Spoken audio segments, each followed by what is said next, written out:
Welcome, traveler. Or perhaps, welcome back. Maybe you have been here before, on other nights, in other stories, standing at the edge of other extraordinary worlds with darkness on one side and warmth on the other, and a voice in the middle saying, "Come through." Or perhaps this is the first time. Perhaps you slipped through the veil without knowing there was a veil at all, drawn here by a feeling you could not quite name, the sense that the night holds more than the day revealed, that somewhere beneath the ordinary surface of things, something is waiting to be heard. Either way, I am glad you are here. I am the Veil Weaver. Tonight, I am taking you to Brazil. Not the Brazil of cities, with their lights and relentless energy, though that Brazil is extraordinary and deserves stories of its own. We are going to the older Brazil, the Brazil beneath the visible one, the way roots lie beneath the forest floor, invisible from above, unmeasurable from outside, but holding everything up, feeding everything, breathing life into everything that grows. This is the Brazil of the river and the forest, and there is no river and no forest like these. Close your eyes and let it arrive. The Amazon at night. First, imagine the scale of it. The Amazon basin is so vast that if you stood at its center and looked in any direction, the forest would stretch beyond the horizon, unbroken. A breathing canopy of green so immense it creates its own clouds, its own rain, its own weather. It is not a forest the way other forests are forests. It is something else. Something that has its own logic, its own laws, its own deep and ancient understanding of how living things should arrange themselves in relation to each other. It breathes. You can almost feel it. That slow, enormous exhalation of a world that has been turning sunlight into green since long before there were eyes to see it. A warmth that is more than temperature. The warmth of life, concentrated. And then there is the river. The Amazon moves through the forest the way blood moves through a body.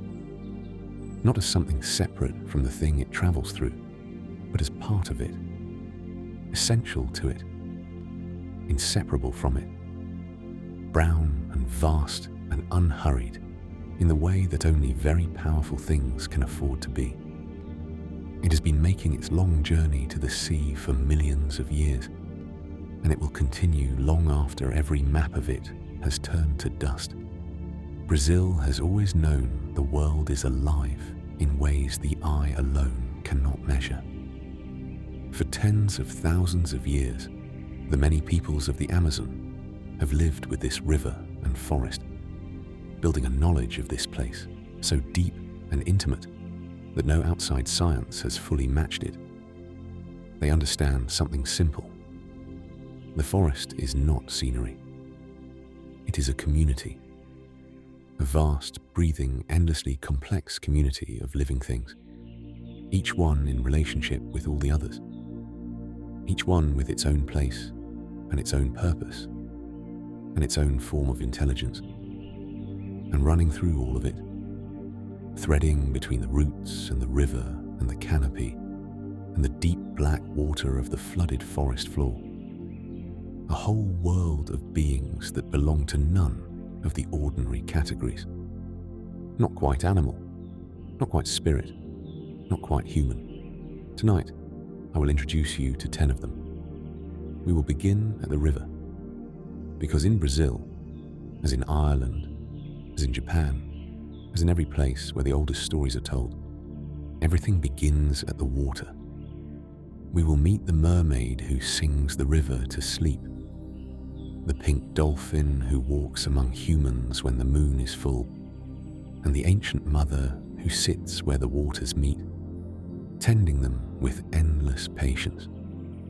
Then we will move into the forest, into the green breathing dark, where trees rise like pillars into a second sky, where the ground is soft with centuries of fallen leaves, and where something with backward feet watches over the small animals, while something vast and ancient moves through the undergrowth at its own unhurried pace. And at the end of the night, in the smallest and most intimate hours, we will meet a boy in a red hat spinning in the dust, and a tiny creature in a hollow tree singing lost songs to itself, and the fireflies moving through the warm dark of a garden, each one a small and faithful light, carrying something precious through the night.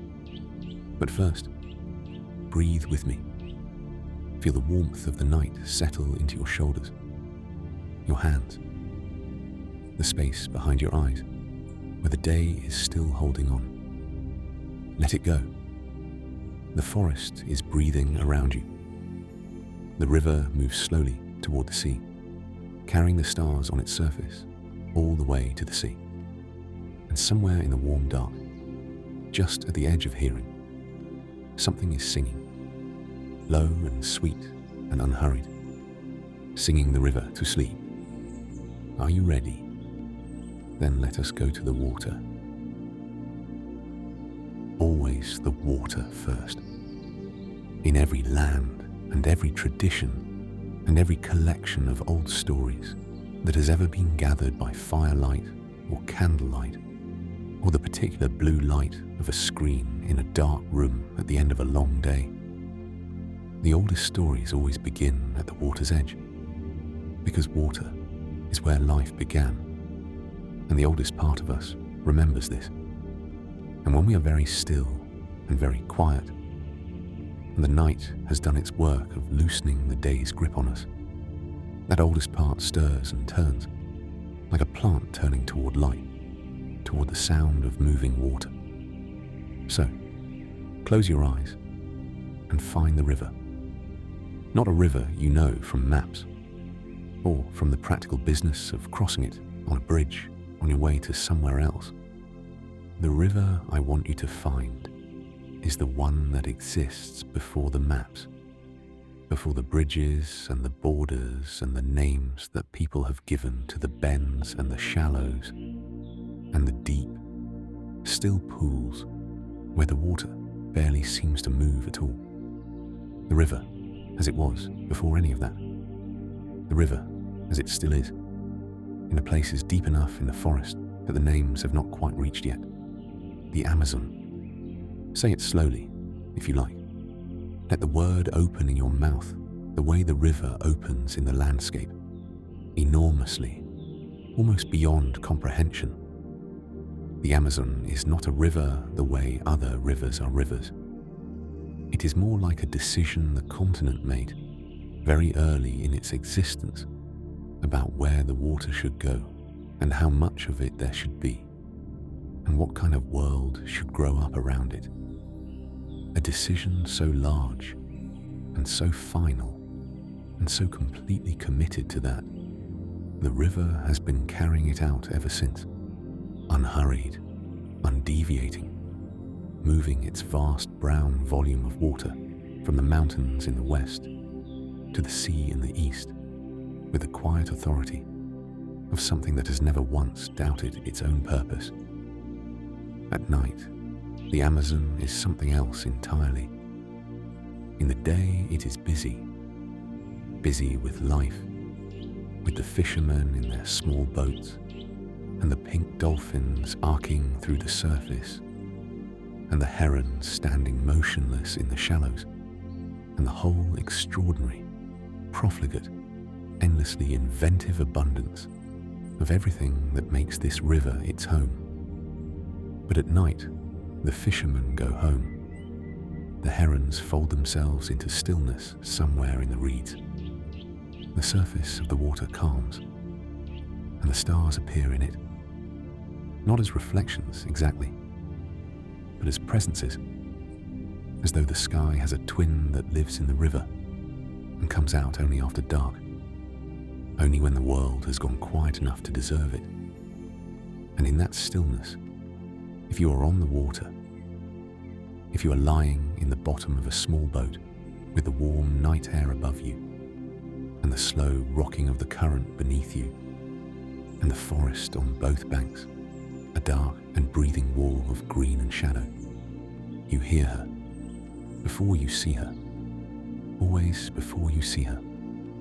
The hearing comes first, a sound that arrives at the edge of your awareness, the way the scent of something arrives before the thing itself, that makes you turn your head without quite knowing why, that finds some frequency in you that you did not know was there, and makes it vibrate, very gently, like a string plucked by a careful hand.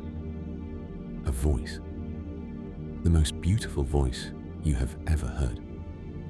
Not beautiful in the way of a trained and practiced voice, not the beauty of someone who has spent years learning how to make their voice do particular things. This is an older beauty than that, the beauty of a sound that has no intention in it except the sound itself.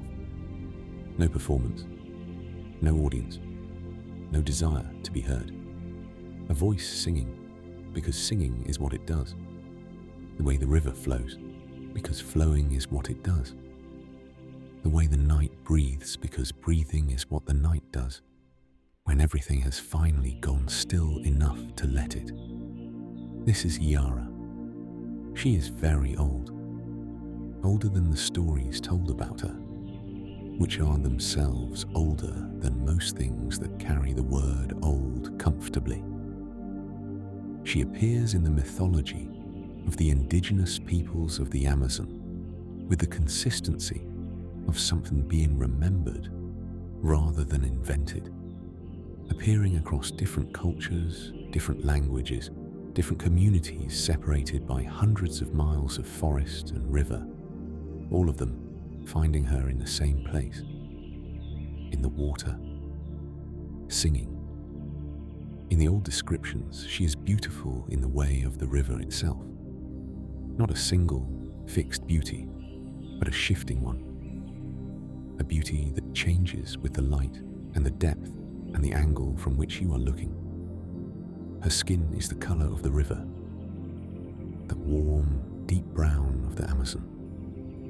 The color of the forest dissolved into water over thousands of years of rain. Her hair is long and dark, and the river has arranged it around her the way the river arranges everything it touches, with a carelessness that is also a kind of perfection. Her eyes are the color of the deep water, dark and clear and containing. Like all deep water, the suggestion of depths below the depths that you can see. And from her waist downward, she is the river, not a fish's tail, not the scaled, finned construction of the European mermaid tradition. Something more fluid than that, something that is less a specific form and more a quality of belonging to the water so completely that the boundary between her body and the element she lives in has become, over all these centuries of living in it, impossible to locate precisely. She moves through the Amazon the way the Amazon moves through the forest, as though the water is not something she swims through, but something she is made of, temporarily assembled into this particular shape for reasons of her own. She sings at night. No one has ever been entirely certain what the songs are about, not because they are in a language no one speaks, though they may be, but because the songs seem to communicate something that language, in any of its forms, is not quite the right instrument for. They communicate directly, the way music always communicates most powerfully, not to the understanding, but to something underneath the understanding, to the oldest and quietest part of you, the part that knew, long before it had words for knowing, what water was and what night was, and what it felt like to be small and warm and entirely held by something enormous and ancient and entirely indifferent to your smallness in the most comforting possible way. The songs are about the river. That is the closest anyone has come to describing them. They are about the river, the way a lullaby is about sleep. Not describing it, not explaining it, but calling it, inviting it, making a space for it to arrive. Iara sings in the river, which has been moving all day, with a particular purposeful energy of something that has somewhere to be, begins to slow. Not literally. The Amazon does not literally slow when Iara sings. The physics of it are not affected by her voice, but the quality of its moving changes. The urgency goes out of it. The surface smooths. The deep currents, which in the daytime seem to be hurrying, seem in the nighttime hours of her singing to be simply going, moving for the pleasure of moving rather than for any destination, flowing because flowing is enough. She sings the river to sleep, and the river, in its slow and ancient way, goes. There are stories from the riverine communities of the Amazon about people who heard Iara singing and followed the sound to the water's edge. These stories are numerous and old, and they follow a pattern that is by now familiar to you. The beautiful being at the water, the human drawn helplessly toward the sound, the dangerous moment of crossing from the bank into the water itself. But I want to tell you a different kind of Iara story, one that is less about the danger and more about what the danger is the shadow of, because every story about a beautiful and powerful being who draws humans towards something they cannot fully survive is also underneath a story about what that thing actually is and why we are drawn to it despite knowing better. What Iara offers in the deep current beneath the surface of the stories is this: rest, complete, absolute, unconditional rest. The kind that the waking world, with its demands and its noise, and its endless requirement that you be present and functional and oriented toward the next thing, the kind that the waking world makes very nearly impossible, the kind that the river knows in its deep places, and the forest knows in its oldest growth, and the night knows in its most complete hours, the kind that exists on the other side of all the noise, waiting with extraordinary patience for the noise to stop. Iara is that rest, given a voice and a face and a place in the water where the river bends and the surface is perfectly still and the stars are reflected so completely that up and down become, for a moment, a distinction without a difference.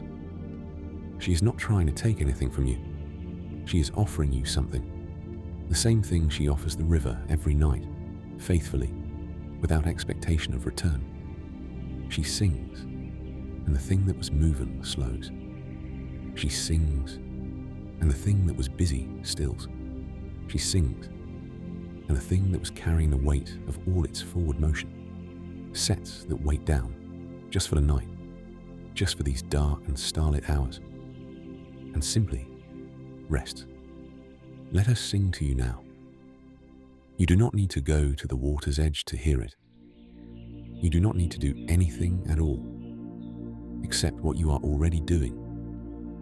Lying still in the warm dark, letting the night do its patient work around you, letting the weight of the day begin the long and unhurried process of becoming something lighter. She has been singing for a very long time. She will be singing long after this night is over. But right now, in this particular moment, in this warm and breathing dark, the song is here, close as the sound of your own breathing, which is, if you listen, not so different from the sound of the river. That same slow rhythm, That same patient, purposeful, entirely sufficient movement, in and out and in and out, carrying you nowhere in particular, asking nothing of you, simply moving the way the river simply moves. Because moving is what you do, and it is enough, and it has always been enough, and it will always be enough. Iara knows this. She has always known this. Stay near the water for a little while longer. We are not done with the river yet. There is another creature here, one you may have glimpsed already from the corner of your eye. A shape in the water, smooth and pink, arcing through the surface in the moonlight with the easy, unhurried grace of something entirely at home in the world it moves through.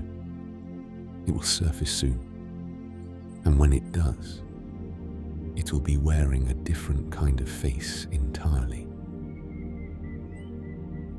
There. Did you see it?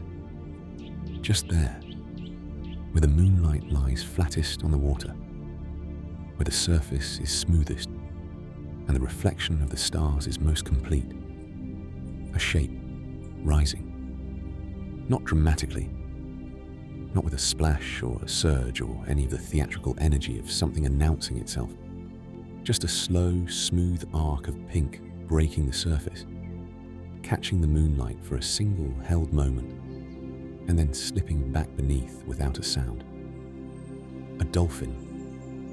A pink dolphin. If you have never seen one, I want you to understand that the pinkness of them is not a subtle thing, not the faint blush of something that might, in different light, be mistaken for grey or white.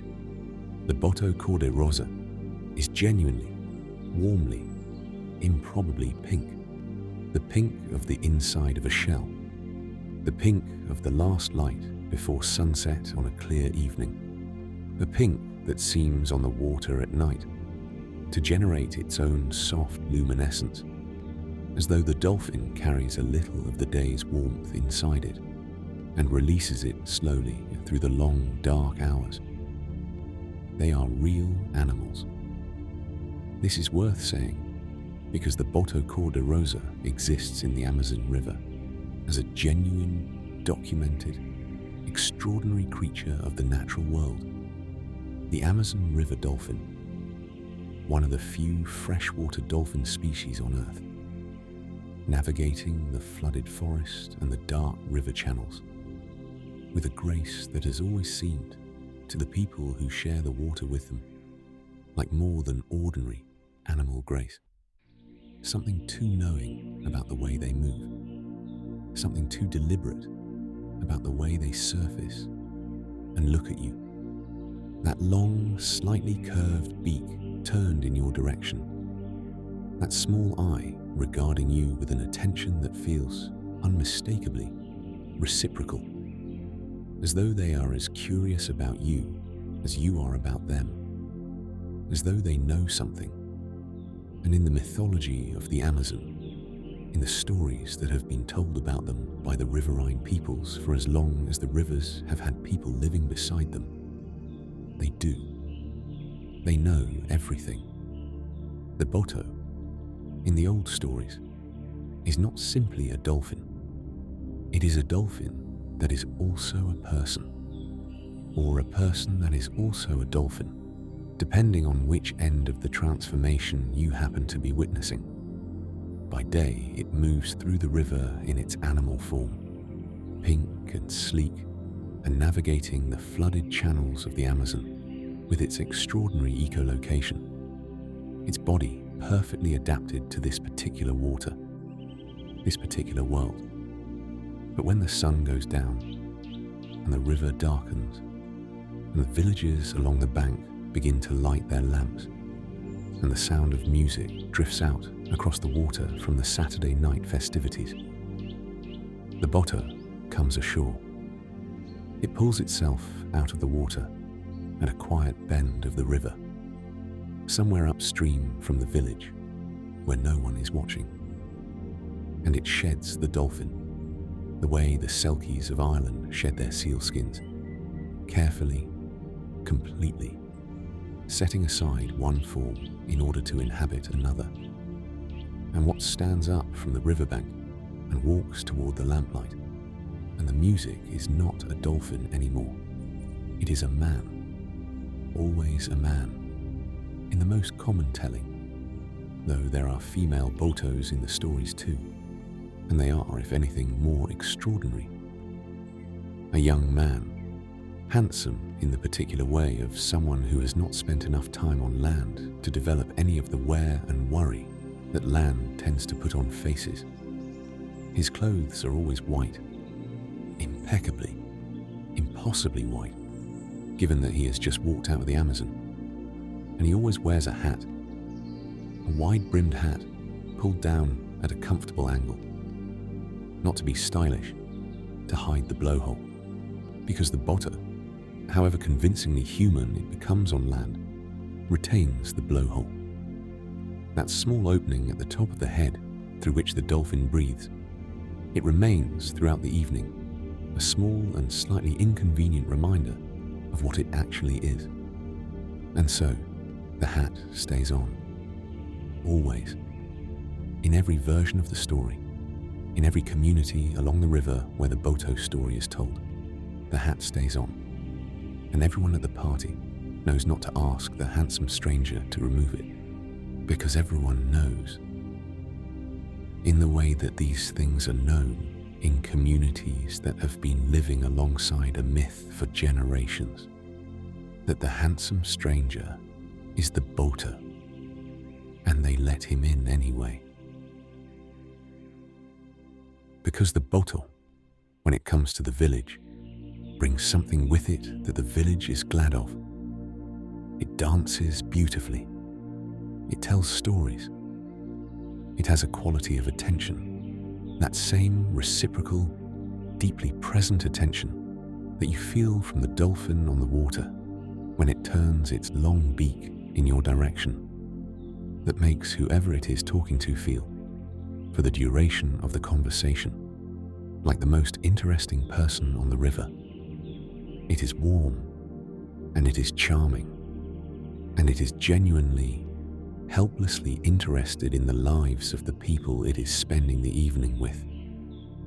The way someone is interested who has been watching something from a distance for a long time and has finally been given the opportunity to ask questions. The Boto is curious about us. This is the heart of it, I think.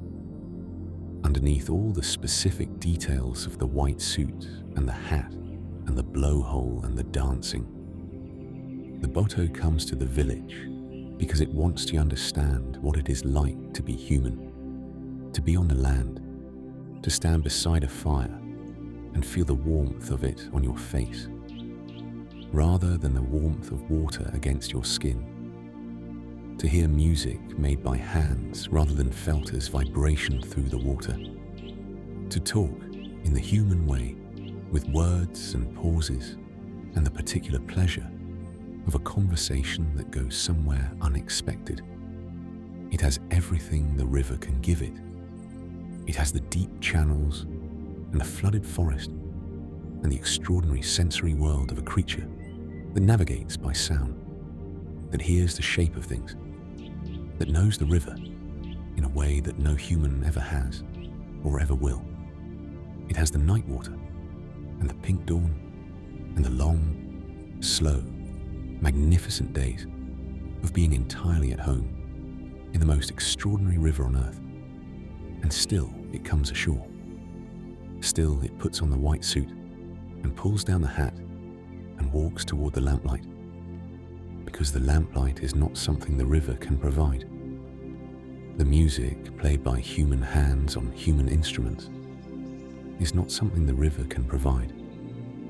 The particular warmth of being in a room full of people who are glad to be alive and glad to be together and are expressing this in the most direct way available to them, by dancing, by talking, by laughing at things that do not need to be explained, because everyone in the room already understands them. This is not something the river can provide. the Boto comes for the warmth of us. In its own way, in its extraordinary pink river dolphin way, it is telling us something about what we are and what we have. Something we often forget because we are too much inside it to see it clearly. The way you cannot see the color of water when you are submerged in it. We have each other. We have the lamplight and the music and the conversation that goes somewhere unexpected, and the dancing and the particular knowledge available only to creatures who live on the land and build fires and make instruments and sit together in the warm dark. That this moment is good and that it is worth being entirely present for. The Boto knows this. The Boto has been watching us know it for centuries from the river, and it comes ashore to feel it for itself, just for one night, just for the hours between dark and dawn, before it has to go back, before the hat comes off, and the blowhole breathes the last of the night air, and the white suit is set aside, and the Boto slips back into the water at the quiet bend upstream, pink and sleek and entirely itself again, carrying the warmth of the evening back into the river with it, where it belongs, where it has always belonged, but richer perhaps for the lamplight, for the dancing, for the conversation that went somewhere unexpected, for the particular, irreplaceable warmth of having spent one night in the very different world of creatures who stand upright beside fires and make music with their hands and feel, in the best moment, entirely glad to be alive. The Boto carries all of that back into the river, and the river carries it, in its slow and ancient way, toward the sea. There is a quality to the Amazon at night, in the hours just before dawn, that people who have spent time on the water describe with a consistency that suggests they are all reaching for the same true thing. A stillness that is different from ordinary stillness. A sense of the water being inhabited in every direction by something that is aware of you, not threateningly, not hungrily, not in any way that raises the animal alertness in you that says something here means you harm. In a way that is almost the opposite of that. A quality of being noticed, but noticed warmly. Being seen, but seen with the particular gentle curiosity of something that finds you interesting and is glad you are here and hopes you are enjoying the river as much as it is. That is the Boto, out there in the dark water. Pink and luminous and moving through the night river with the unhurried grace of something that has been here for a very long time and intends to be here for a very long time more, and finds the whole arrangement, the river, the forest, the stars reflected in the water, the occasional warm night of dancing in the village, entirely, continuously, without reservation. Good. Let it move through your dreams tonight, if it will. That smooth pink arc, breaking the surface just where the moonlight is flattest, catching the light for a held moment, then slipping back beneath without a sound, easy and unhurried, and entirely at home, the way you are now, in the warm dark, entirely at home. We are staying near the water for a little while yet. The river has one more story to give us before we move toward the forest. One more creature to meet in the place where the waters are deepest and oldest and most themselves. She has been here since before the river had its name, since before anyone was here to give it one. She is sitting very still at the place where two great rivers meet, and she has been waiting with the patience of someone who has never once needed to hurry, because she has always known, with a certainty that goes deeper than knowing, that everything arrives exactly when it is going to arrive. Come and meet the mother of the waters. There is a place in Brazil where two rivers meet, not a confluence in the ordinary geographical sense, though it is that too, and it is extraordinary, even in purely geographical terms. The meeting of the Rio Negro and the Amazon River proper, just east of the city of Manaus, is one of those places on Earth where the visible world does something so strange and so beautiful that it stops being explicable by the ordinary language of rivers and water and starts requiring a different kind of language entirely. The Rio Negro runs black, not dark blue, not very deep brown, not any of the colors that rivers turn when they are carrying the forest's accumulated matter downstream. Black. A true, deep, tea-dark black, the color of water that has been filtering through the organic matter of the rainforest for so long that it has become, essentially, a moving distillation of the forest itself. Every fallen leaf, every decaying root, every century of accumulated life dissolved into this dark, moving, extraordinarily beautiful water. And the Amazon runs brown. That warm, sediment-rich, life-dense brown that we have already met. The color of the river in full working order, carrying everything the Andes have given it and everything the forest has offered it all the way to the sea. And where these two rivers meet, where the black and the brown come together after their long separate journeys through entirely different landscapes, they do not mix. Not immediately, not for miles.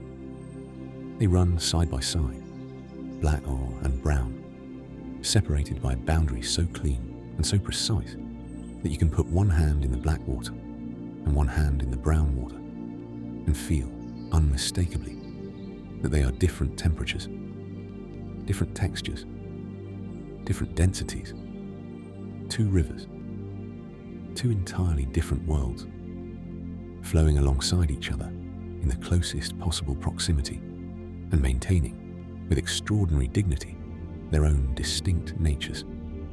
The encontro das aguas, the meeting of the waters.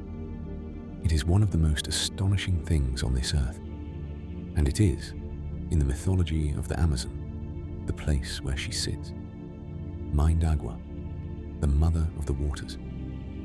She is there at the boundary, not in the black water and not in the brown water, but at the line between them, at that impossibly clean edge where two worlds run alongside each other without losing themselves, sitting very still, her feet in the black, her hands trailing in the brown, her face turned toward the place where the two currents finally, miles downstream, begin their slow and inevitable blending into one. She is watching it happen.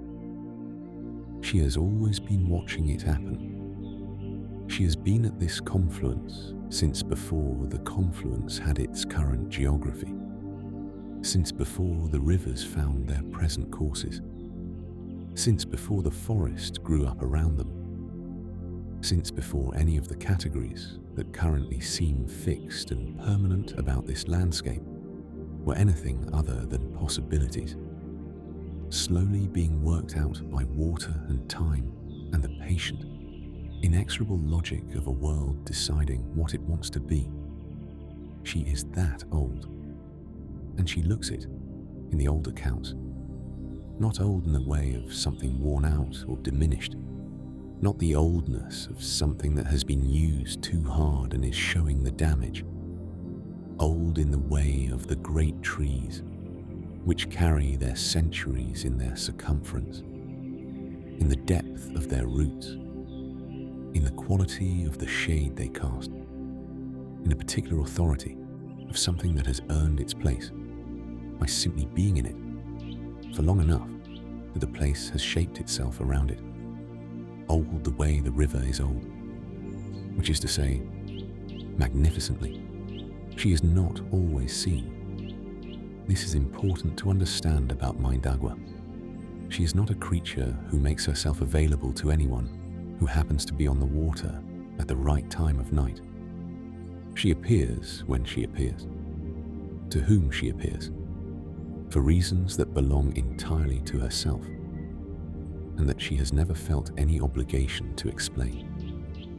The fishermen who have seen her, and there are accounts of this, stretching back through the oral tradition of the Amazon communities for as long as the oral tradition reaches, the fishermen describe a figure at the boundary of the waters, there in the pre-dawn dark, so still that she might be a trick of the light or a shape in the mist if it were not for the quality of the stillness, which is not the stillness of something inanimate, not the stillness of a rock or a log or any of the other things that the eye sometimes assembles into a human shape in low light and then reassembles into something ordinary. The stillness of someone who is not moving because they have no need to move, because everything they need is exactly where they are. Her hair is long and green, not the green of something artificial or symbolic, the green of the river's own vegetation, the green of the floating meadows of water hyacinth that drift on the Amazon surface in vast, gorgeous, impractical islands, the green of the algae on the old stones at the river's margin, the green that water produces when it has been in contact with sunlight and life for long enough. She is made of the river, in the same sense that Iara is made of it. Not metaphorically, not poetically, but in some literal sense that the ordinary categories of made of do not quite accommodate. She is combing her hair. This is always in the accounts, always.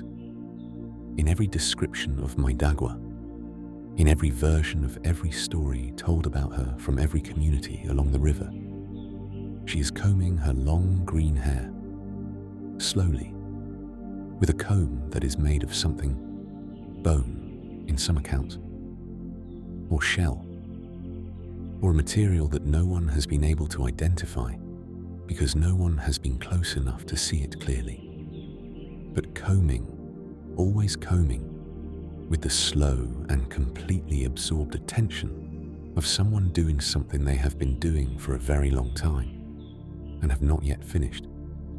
What is she combing out of it? The river, probably.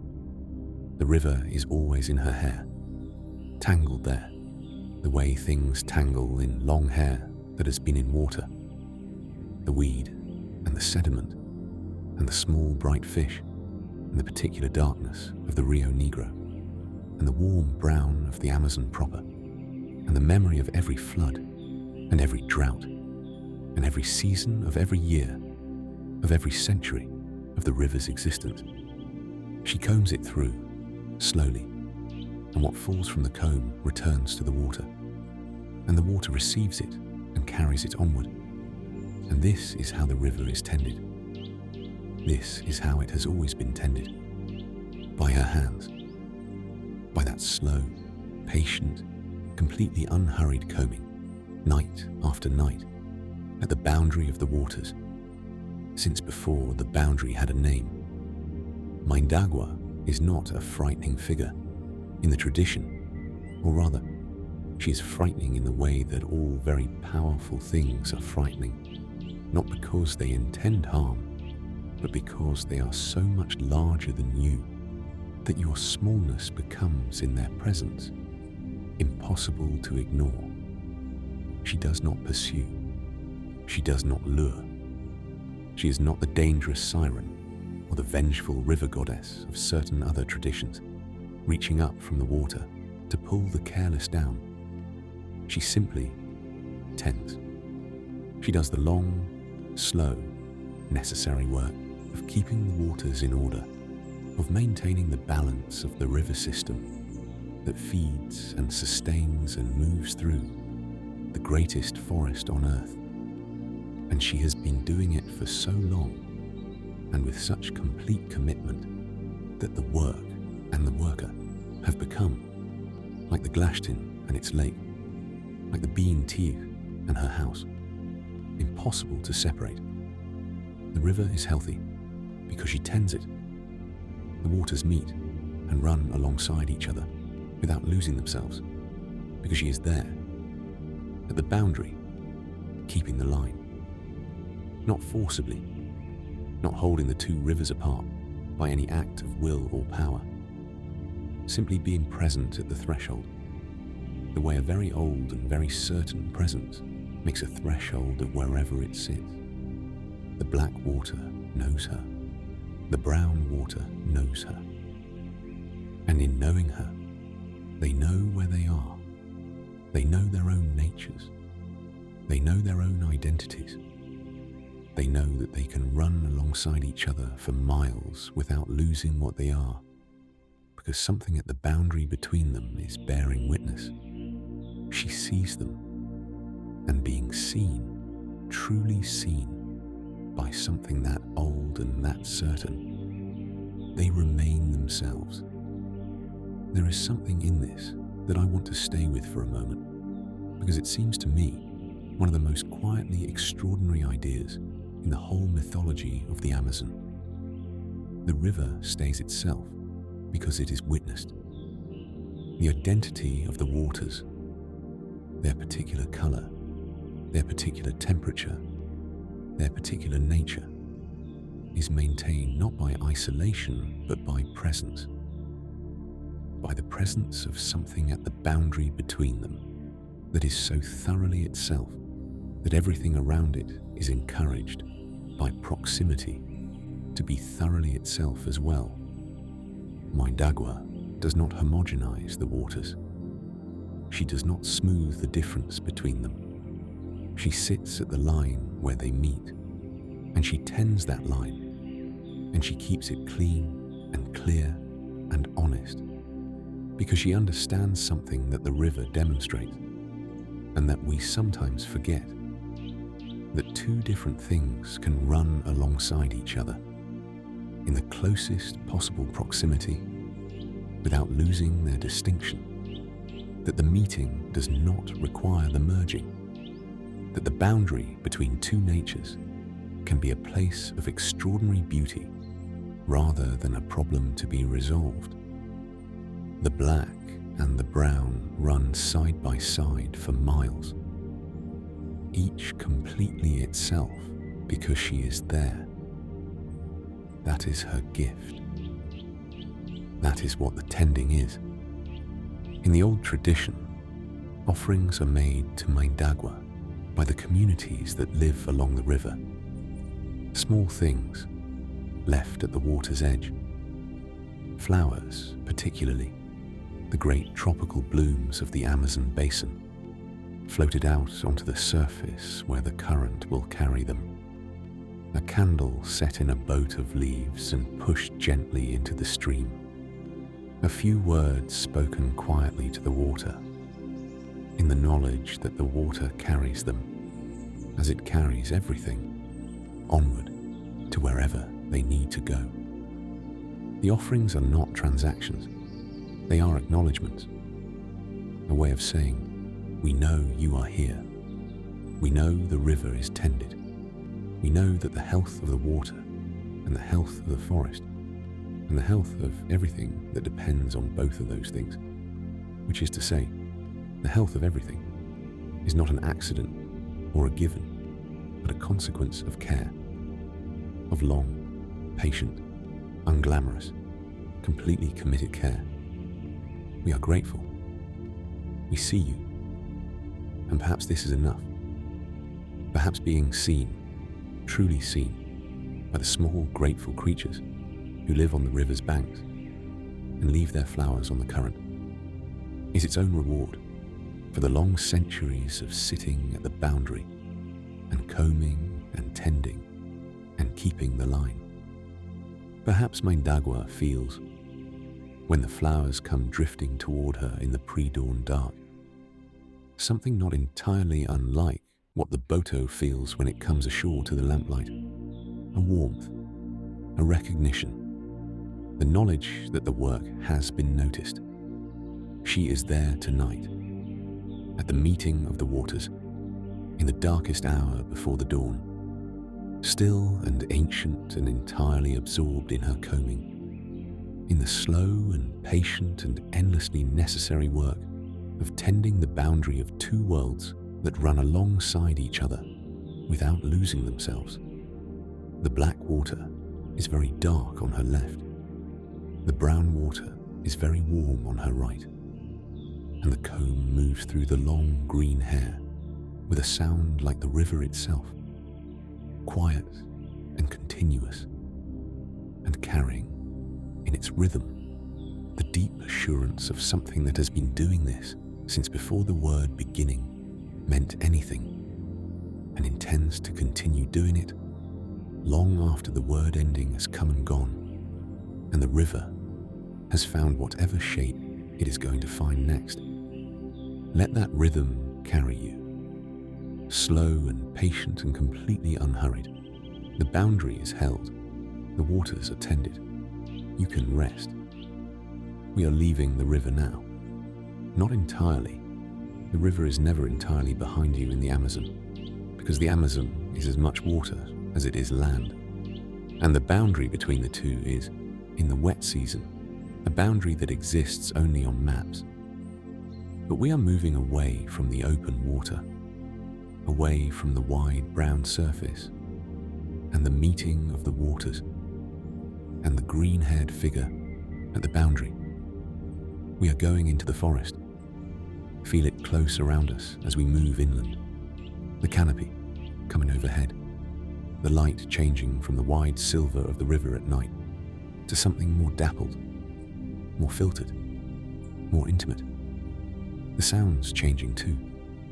The open water's vast and breathing quiet, giving way to the forest's different kind of quiet. Fuller, more layered, more alive, with the small sounds of things that move through the undergrowth and the mid-canopy and the high branches far above. It is darker in here, and in the dark, ahead of us, something is glowing. Not a lamp, not a fire.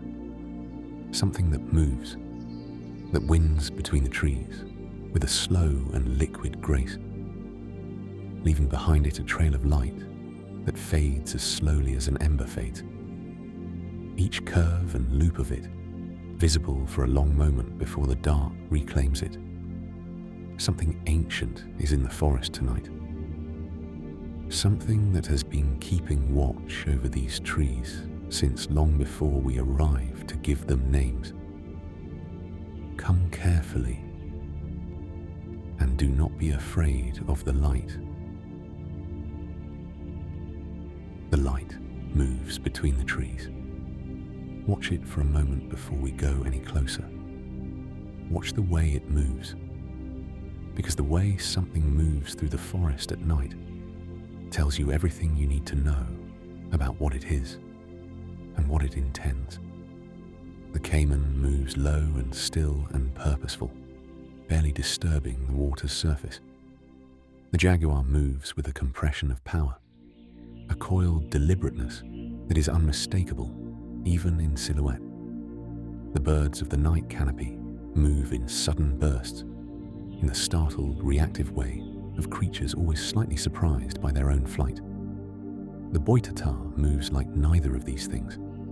It moves like the river moves, like Mapinguari combs, like Iara sings, slowly, continuously, without urgency and without hesitation, following a path that seems to have no straight lines in it, that winds and curves and doubles back and spirals in the way of something that is not going anywhere specific, but is instead covering ground, attending to territory, moving through the forest the way a caretaker moves through a large and beloved building at the end of the day, checking the windows, trying the doors, making sure that everything is as it should be, and that anything that is not as it should be is found and attended to before the night is over. The light it leaves behind it is extraordinary. Warmer in colour than you might expect from something described as a fire-serpent, less the white blue of a very hot flame, and more the deep amber and gold of a fire that has been burning for a long time and has settled into itself completely, that is past its dramatic phase and into its sustaining one, the light that a fire produces at its best when it has stopped performing and started simply being, when it has become the thing you sit beside rather than the thing you watch, and it does not burn. This is the central, crucial, most important thing about the Boitatá, the thing that separates it from every other fire creature in every other mythology on Earth, the thing that makes it so entirely and specifically Brazilian in its nature. It does not burn the forest, not a leaf, not a root, not a single thread of moss on a single stone. The light of the Boitatá passes over everything and touches everything and illuminates everything in its extraordinary amber glow. And when it has passed, everything it touched is exactly as it was, unchanged, unsinged. Perhaps, and this is in some of the accounts, mentioned quietly, as though the people reporting it are not entirely sure whether to trust what they observed. Perhaps slightly warmer than before, slightly more itself, as though the passage of the light has done something not to the surface of things, but to the interior of them, as though being touched by the Boitatá's fire reminds the moss and the root and the leaf of what they are, in the same way that Mindagua's presence at the boundary reminds the waters of what they are. But it does not burn. The Boitatá is very old. It appears in the mythology of the Tupi peoples, one of the great indigenous groups of Brazil, whose stories and whose language have shaped the mythology of the country more than any other, as a creature that existed before the current world existed, before the forest as it now stands was the forest. In the oldest versions of the story, the Boitatá survived a great flood, the primordial flood, the flood that the oldest stories of almost every culture on Earth seem to remember, in one form or another, as the moment when the previous world ended and the current one began, by diving to the bottom of the water and staying there in the cold dark, in the deepest place, where the water could not extinguish the fire it carried inside it. Think about that for a moment. A creature that carries its fire in a place so deep and so internal that even the flood cannot reach it.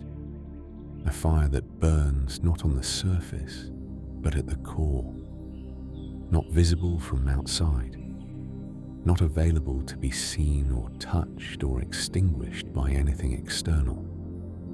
The kind of fire that the flood cannot drown, because it is not the kind of fire the flood knows how to drown. When the waters receded and the world was new, and the forest was beginning its long work of becoming what it now is, the Boitatá came up from the depths, and it began to move through the forest. It has not stopped since. The name comes from the Tupi, and Boi, meaning serpent, and Tatá, meaning fire, Fire-Serpent. It is described in different accounts, at different scales, sometimes small, barely longer than an ordinary snake, moving through the undergrowth at ground level, sometimes vast, stretching between the trees like a river of light, visible from a great distance, winding through the canopy in slow and luminous curves. The scale seems to shift according to what the forest needs on a particular night. or according to what the person telling the story needed to convey about its nature, which is perhaps the same thing. What it looks like when you see it is this: a serpent of pure light. Not a serpent with fire on it, not a snake wreathed in flames, not the dangerous, destructive fire creature of the cautionary tale. A serpent that is itself made of fire, in the way that the Boto is made of river and Iara is made of water, so completely, so fundamentally, that the fire is not a quality it has, but the substance it is. Its scales, where you can see them, are each a separate flame, amber and gold, and the deep copper red of a fire's heart, each one distinct, each one moving with a particular, slight, continuous flickering of a flame in still air. And its eyes are the brightest thing in the forest. 2 points of white gold light, set in the amber glow of the great head, moving through the dark between the trees with a steadiness that is nothing like the unpredictable movement of fire, and everything like the steady, purposeful movement of something that knows exactly where it is going and why. The eyes of the Boitatá see everything. This is the other thing that the old stories agree on, across all their variations in scale and detail and specific incident. The Boitatá sees in the dark with a completeness that no other creature achieves. It sees the deer moving through the undergrowth, and the fish in the river, and the birds asleep in the high canopy. It sees the roots of the trees and the mycelium network beneath the roots, and the long, slow chemical conversations that the trees are having with each other through that network, in a language of sugars and signals that operates on a timescale of days and weeks rather than seconds. It sees the health of the forest, and it sees the things that threaten it, because the Boitatá is, before everything else, a guardian. This is its purpose, the purpose it emerged from the flood to fulfill, the purpose it has been fulfilling every night since, winding its amber light between the trees, checking and tending and keeping watch. It protects the forest from those who would harm it, from those who come into deep places with fire, real fire, destructive fire, the fire that does not illuminate but consumes, and who intend to use it against the trees, against the animals, against the great, breathing, irreplaceable community of living things that the forest is. The Boitatá finds these people, and it turns its eyes on them. The eyes of the Boitatá, when they are turned on someone with genuine harm in mind, produce a blindness, not permanent, not cruel, a temporary, specific, entirely targeted blindness to the path they were following, to the way they came in, to the direction of everything they were trying to reach. The forest closes around them in the dark, and every path looks like every other path, and the fire they were carrying suddenly seems much smaller and much less useful than it did when they came in. They wander, they circle, they find themselves eventually at the edge of the forest again, back where they started, unharmed but thoroughly discouraged, with a feeling they will carry for the rest of their lives, of having been seen completely and without any possibility of concealment by something that knew exactly what they were doing and had decided with complete authority and complete calm that it was not going to be permitted.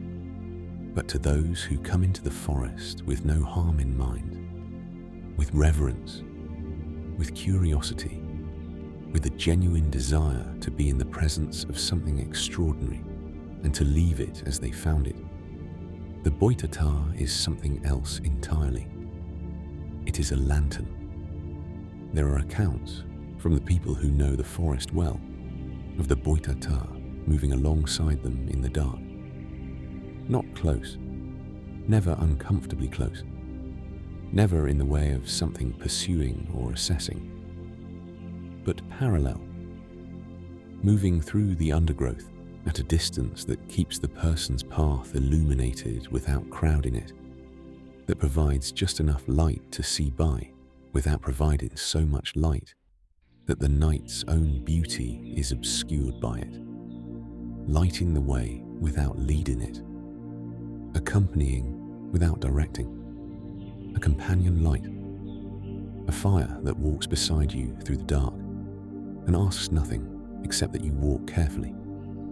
I find something very beautiful in this, in the idea of a guardian whose protection takes this form. Not walls, not barriers, not the aggressive assertion of a boundary that must not be crossed. Just light, just the steady, amber, completely reliable presence of something that has been keeping watch over this forest since before the forest had its current shape, that has seen floods and droughts and the slow creep of centuries and the extraordinary, continuous, never finished work of the forest renewing itself.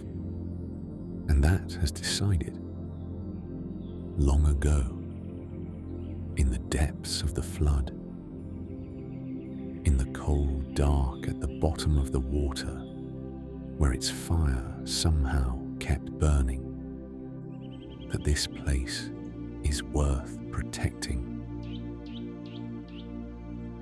that the green world is worth the long watch.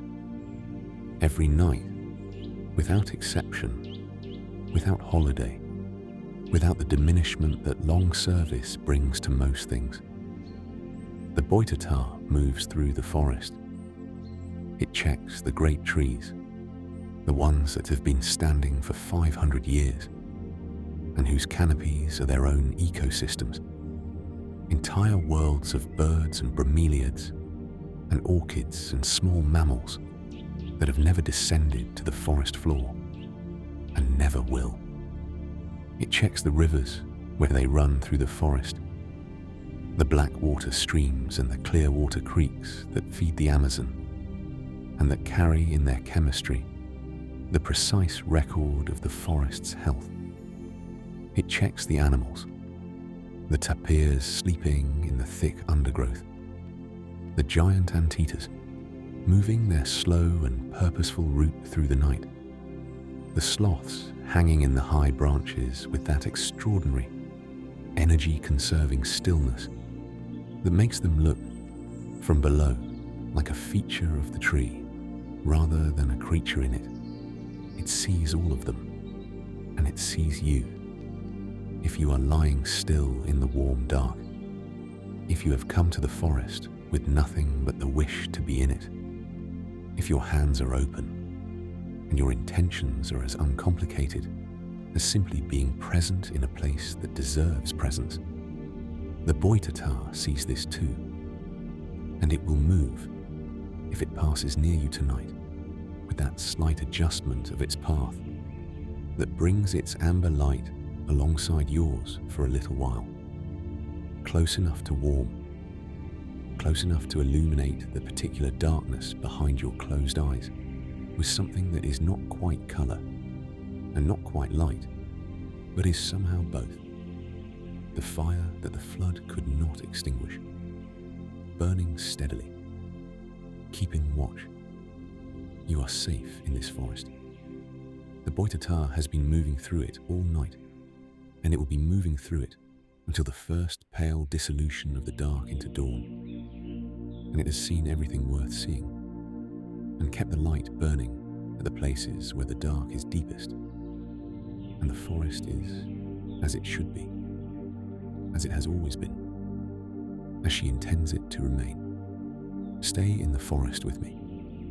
We are going deeper in now, away from the river margin, away from the flooded edges where the water and the land cannot quite decide where one ends and the other begins, into the true interior, the old growth, the part of the forest where the trees have been standing for so long that the light has forgotten what it looks like when it reaches the ground without being filtered through 5 layers of canopy, where the air is so thick with the exhalations of living things that breathing it feels like being nourished rather than merely sustained. Something is moving in here, moving quickly for the forest, moving with an energy that is entirely different from the Boitatá's slow and luminous patrol. A quick, darting, mischievous energy, an energy that seems to bounce off the trees rather than move between them. An energy that is, unmistakably, the energy of someone having an extremely good time. And if you look down, look at the ground, just there, in the soft earth between the roots, there are footprints facing the wrong way. Stand very still and look at them. There in the soft earth between the roots of the great fig tree, pressed clearly into the mud by something that passed this way not very long ago, still fresh enough that the edges of them have not yet begun to dry and crumble in the warm night air.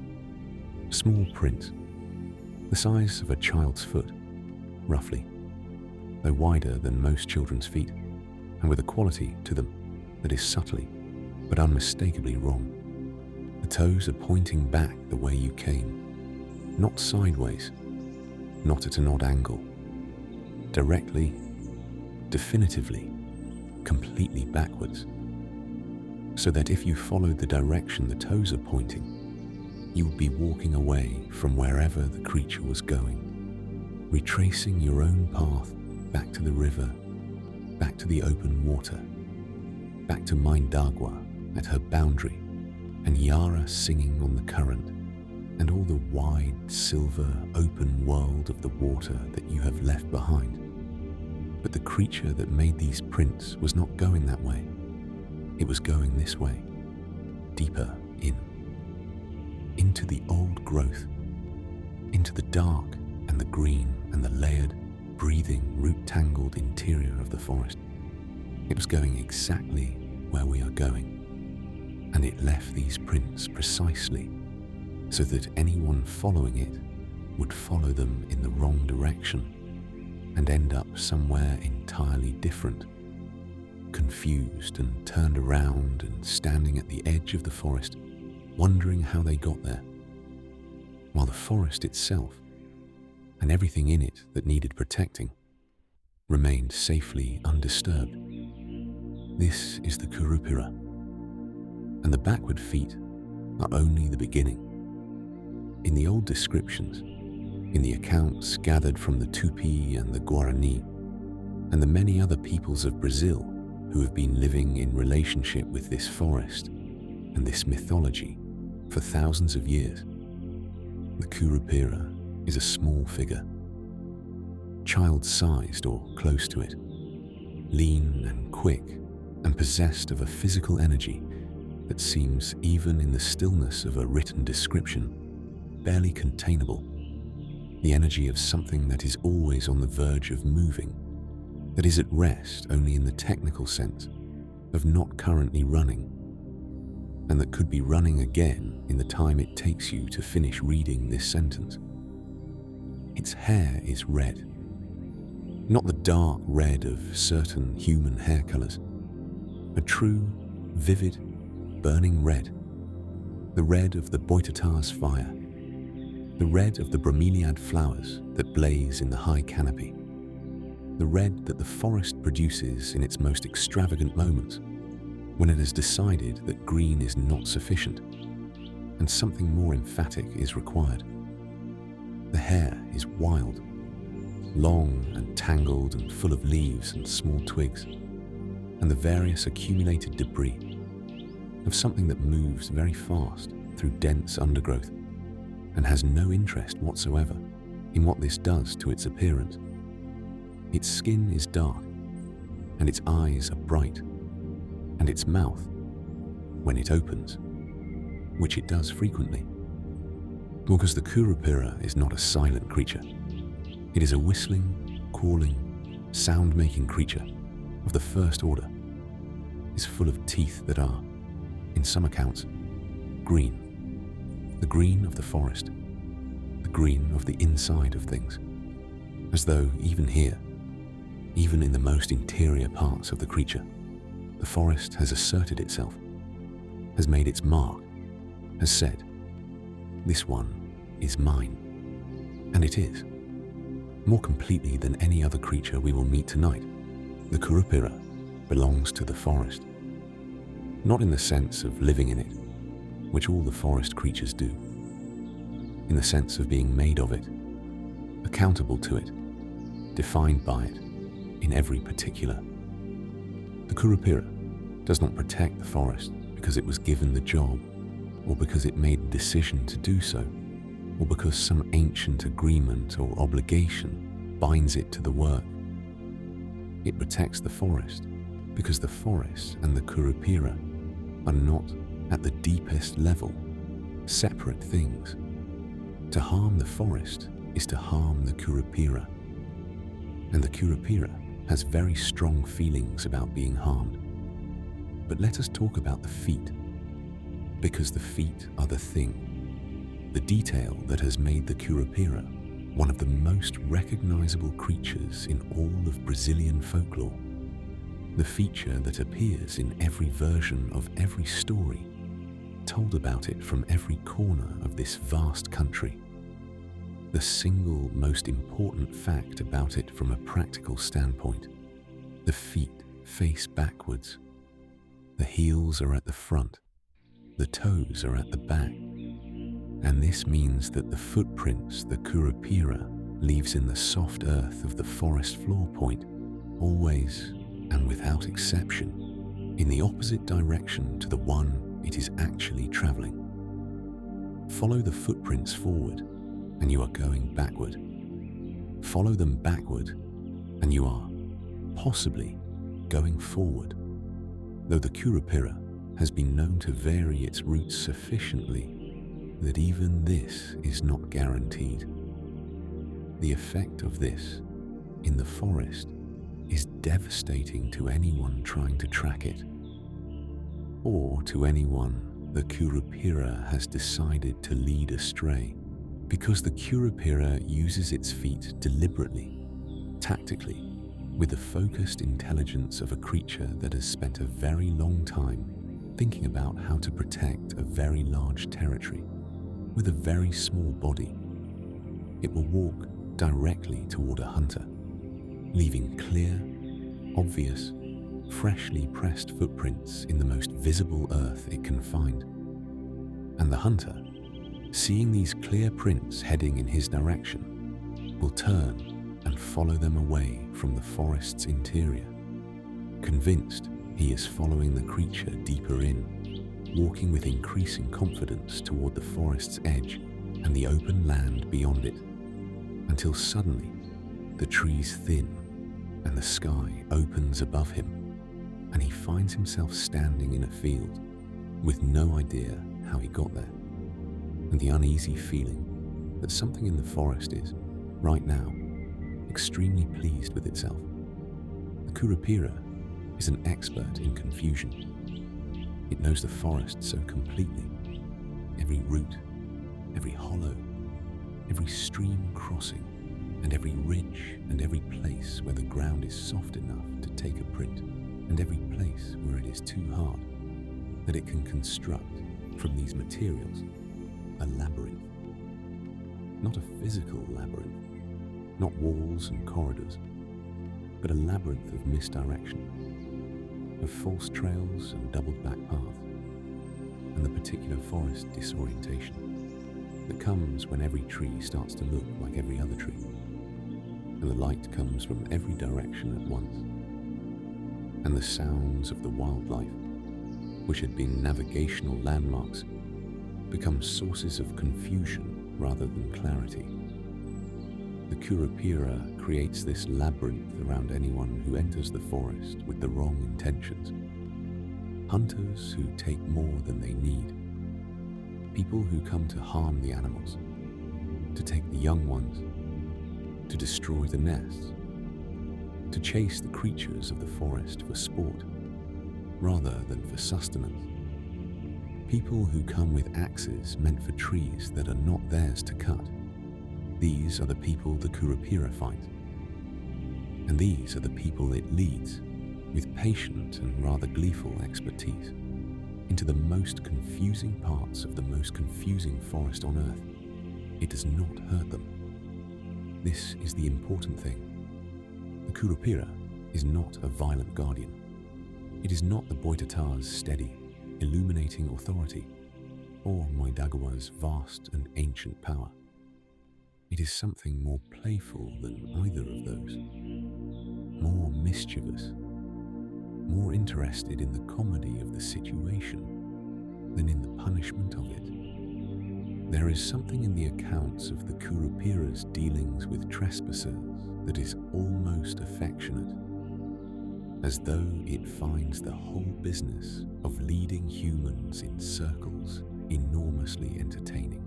As though the expression on the hunter's face when he emerges from the forest for the third time at the same clearing is something it relishes, something it has been looking forward to, something it will be telling the other forest creatures about later with considerable enthusiasm. It whistles while it works. This is always in the stories. The Curupira whistles. A high, clear, carrying whistle that moves through the forest in ways that sound should not, that seems to come from one direction, and then another, and then from directly behind you, when you are certain nothing was there. The whistle is both a taunt and a warning. A taunt to the people. It is leading astray. Here I am. Try to find me. Good luck with that. And a warning to the animals of the forest. Something is here that should not be here. Be still. Be quiet. Wait until I have dealt with it. The animals know the whistle. The tapirs hear it and stop moving. The deer hear it and hold very still in the undergrowth. The monkeys in the canopy hear it and go quiet in a way they never go quiet for anything else. A complete, sudden, total silence that falls over an entire section of forest canopy, the way a shadow falls. All at once, when a cloud crosses the sun, they trust the Curupira completely. They have always trusted it. It has been keeping them safe since long before any of the current generation of animals were born, and their parents before them, and their parents' parents, in an unbroken line of protection that stretches back to the beginning of the forest itself. The Curupira is the reason the forest has baby animals in it. Without it, without that quick, red-haired small figure moving through the undergrowth at impossible speed, leaving its backwards footprints in the mud, whistling its confusing whistle, deploying its genius for misdirection against anyone who comes for the young ones. The balance would be different. The forest would still be alive, still be extraordinary, still be the most biodiverse place on Earth. But something would be missing from it. Some quality of watched overness. Some quality of the animals knowing, in whatever way animals know things, that the forest has a particular advocate, a fierce, funny, absolutely committed, red-haired, backward-footed advocate who will go to considerable lengths to make sure that the things worth protecting are protected. There is a tradition in the communities that live alongside the forest of making an offering to the Curupira before entering the deep places. Not a grand offering, not anything that requires preparation or ceremony, A small thing. Tobacco, in some accounts, left at the base of a prominent tree where the Curupira is likely to pass, or a particular kind of flower, or simply a spoken acknowledgement, a few words addressed to the forest itself, in the knowledge that the forest has ears, and that some of those ears are attached to a small, quick, very attentive figure, somewhere in the undergrowth, who is already, before you have taken 5 steps into the trees, perfectly aware of your presence and your intentions, and has made its own preliminary assessment of which category you belong to. The offering says, "I know you are here. I come with respect. I will take nothing that is not mine to take, and I will leave nothing behind me that should not be there. And I ask in return only to be allowed to pass through your forest and to find my way back out again without spending the afternoon walking in circles." The Curupira, receiving this message through whatever medium it receives such things, the bark of the tree, the soil beneath the roots, the network of the forest itself that carries information the way the mycelium carries nutrients, slowly and completely, and without any of the urgency that above-ground communication always seems to require, the Curupira considers. And if the consideration goes in your favor, you will find the forest cooperative in a way that is difficult to describe to someone who has not experienced it. The paths will seem clear. The roots will seem to arrange themselves at convenient angles underfoot. The light, even in the densest canopy, will find its way to you in quantities sufficient to navigate by. The animals will not flee at your approach, but will hold their ground for a moment longer than usual, looking at you with that frank, assessing, deeply unafraid quality that wild animals have when they know they are safe. The forest is hosting you. The Curupira has put the word out, and somewhere in the undergrowth nearby, close enough to observe, far enough to be invisible, a small figure with wild red hair and backwards feet is crouched behind a root, watching you with bright eyes and an expression that contains, in approximately equal measure, vigilance and amusement, making sure you behave yourself, thoroughly prepared to redirect you if you do not, but hoping, with the particular hope of something that had been doing this for a very long time and has not entirely lost its optimism about the outcome, hoping that you will walk carefully, that you will look at the things worth looking at, that you will leave the baby animals alone.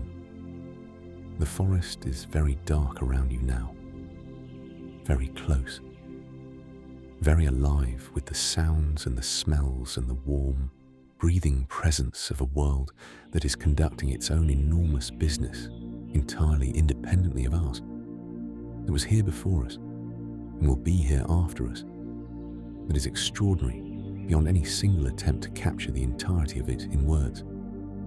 But listen, just there, from somewhere in the undergrowth to your left, a whistle, high and clear, and moving through the trees in that particular way that makes it impossible to locate precisely, that seems to come from everywhere and nowhere at once. The Curupira knows you are here. It has known since the moment you entered the trees, and it has decided, for tonight, to let you stay. Walk carefully. Stay on the path. Leave everything as you find it. And if you hear the whistle again, closer this time, more specific, aimed, stop where you are. Look down at the ground and check which way the footprints are pointing. We are going deeper in still. The old growth is ahead of us, the truly ancient part of the forest, where the trees are so large that the space between them has a quality of interiority, of being inside something, that makes the word forest feel too small for what this actually is. Something moves in that deep interior, something enormous, something that has been moving through the oldest part of this forest at exactly this unhurried pace for longer than the Curupira has been whistling, and the Boitatá has been lighting its amber path between the trees. Something that is in absolutely no hurry. Something that stopped being in a hurry a very long time ago and found in the not hurrying something very close to wisdom. Come and meet it.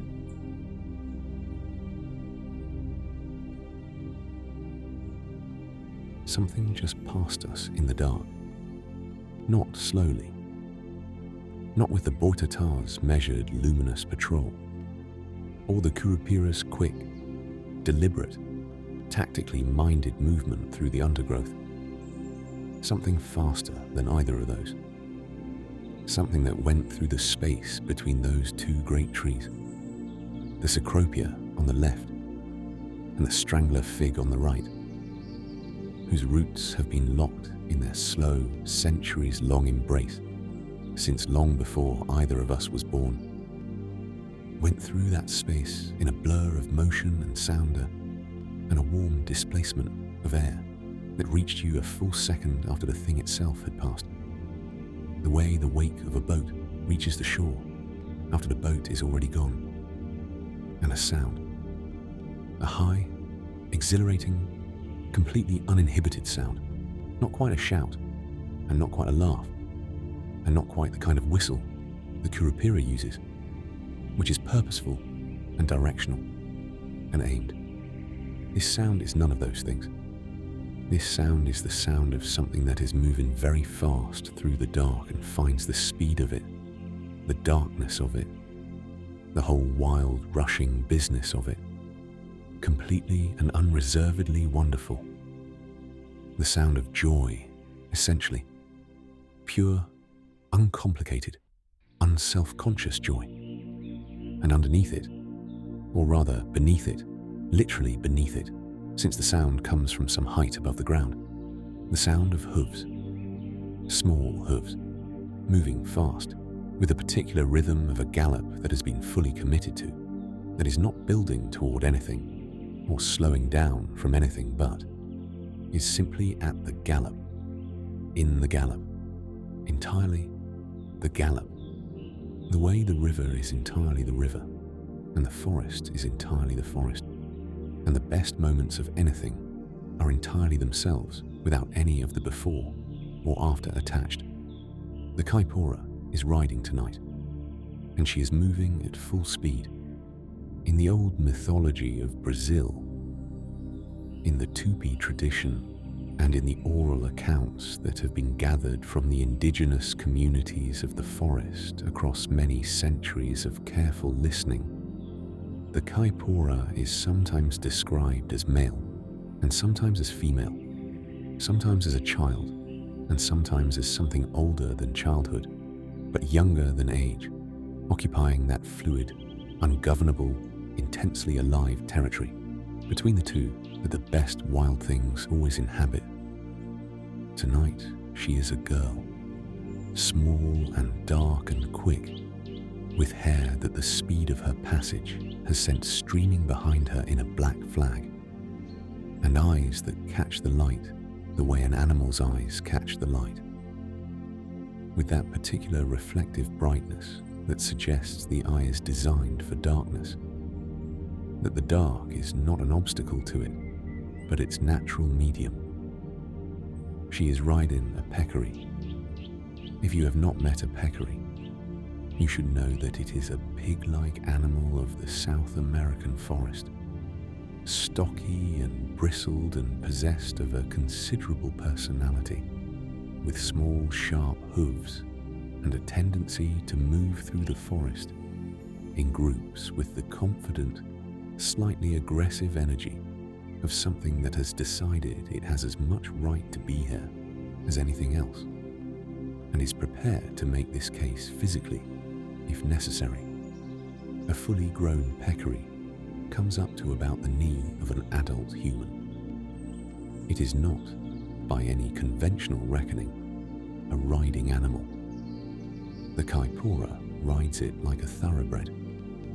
She is low over its neck, or what would be its neck if peccaries had necks in the conventional sense, which they barely do, with that forward lean of someone entirely committed to the speed they are moving at, not braced against it but flowing with it, making herself part of the peccary's movement rather than a passenger of it. They move together through the forest with an ease that suggests they have been doing this for a very long time and have arrived, through all that practice, at a mutual understanding so complete that the distinction between the rider and a ridden has become, at full gallop in the dark, essentially meaningless. They are simply fast, a fast, warm, living thing moving through the ancient dark of the forest at full speed, leaving behind it a brief turbulence of air and sound, and the particular electric quality of having been very close to something entirely alive and entirely free. A quality that lingers in the space between the trees, after the thing itself has gone the way that music lingers in a room after the instrument has been put down. The Caipora has been in the forest since the beginning, or near the beginning. In the Tupi cosmology, she arrives early, in the deep time, when the world was still being arranged and the forest was establishing its logic, and the creatures were finding their places in the system that the forest was building. The system so complex and so interconnected that even now, after all the centuries of human study that have been applied to understanding it, the forest remains more unknown than known, more mysterious than explained. She arrived in the forest, and she did what she has been doing ever since. She began to ride. The Caipora is a guardian, like the Curupira, like the Boitatá, like Mãe d'Água in her own vast and patient way. The forest has its protectors, and the Caipora is among them. But where the Curupira's protection is tactical and clever, and rooted in the genius of misdirection, and the Boitatá's protection is luminous and authoritative, and rooted in the deep fire of something that survived the flood, the Caipora's protection is kinetic, is movement, is the simple, overwhelming, impossible to ignore fact of her presence at full gallop in the part of the forest that needs her most on any given night. She does not plan her routes. This is the essential difference between the Caipora and the Curupira, the thing that makes them complementary rather than redundant. The Curupira works the forest methodically, covering its territory with the systematic care of a gardener who knows every bed and every border, and attends to each in its proper order. The Caipora rides by instinct. She goes where the forest calls her, where something has changed, where something is wrong, where the particular quality of the night air has acquired a note that was not there before, a note that means, here, come here, something here needs attending to. She arrives without announcement, well, without verbal announcement. The sound of the hooves is announcement enough. In the communities along the forest's edge, the sound of the Caipora riding at night is understood immediately and instinctively for what it is, a signal. Something is happening in the forest. Something has disturbed the balance of the deep places, and the Caipora has been called to it, and is going at full speed, and whatever is disturbing the balance would do well to reconsider its position before she arrives. Most things do. There is a quality to the Caipora's approach that goes beyond the simple fact of something fast and noisy coming toward you through the dark. It is the quality of being found, of the forest having registered your presence and your intentions, and having sent, in response, its most immediate and most emphatic representative. The Caipora, riding toward you in the dark of the Amazon forest, is the forest saying, "I know you are here. I have always known you are here, and I have opinions."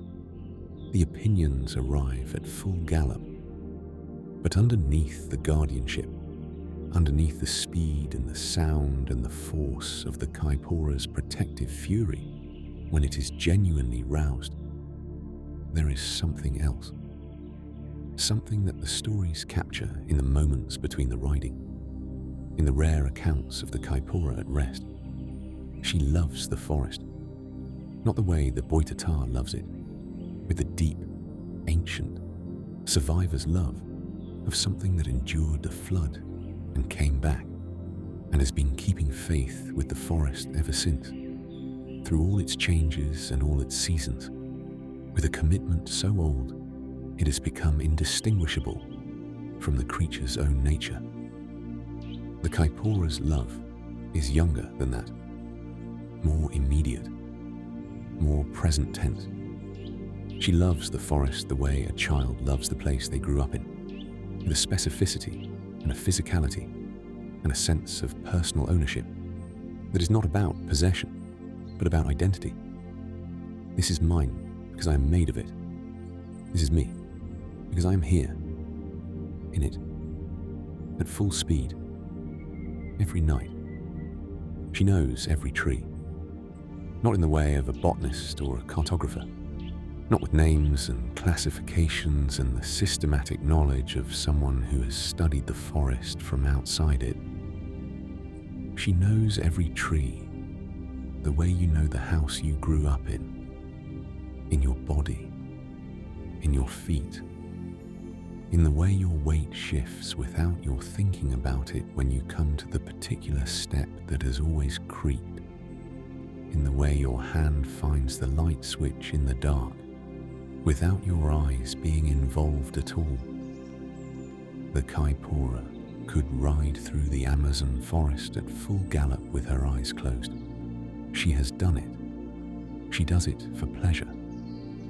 It is important, I think, to spend a moment with this, with the pleasure of it, with the fact that the Caipora is not only a guardian, not only a protective force, not only the forest's rapid response mechanism for things that have gone wrong, she is also a being who finds the forest, finds the speed of the forest, finds the dark of the forest, finds the full gallop through the old growth at midnight of the forest, unambiguously, continuously, completely wonderful.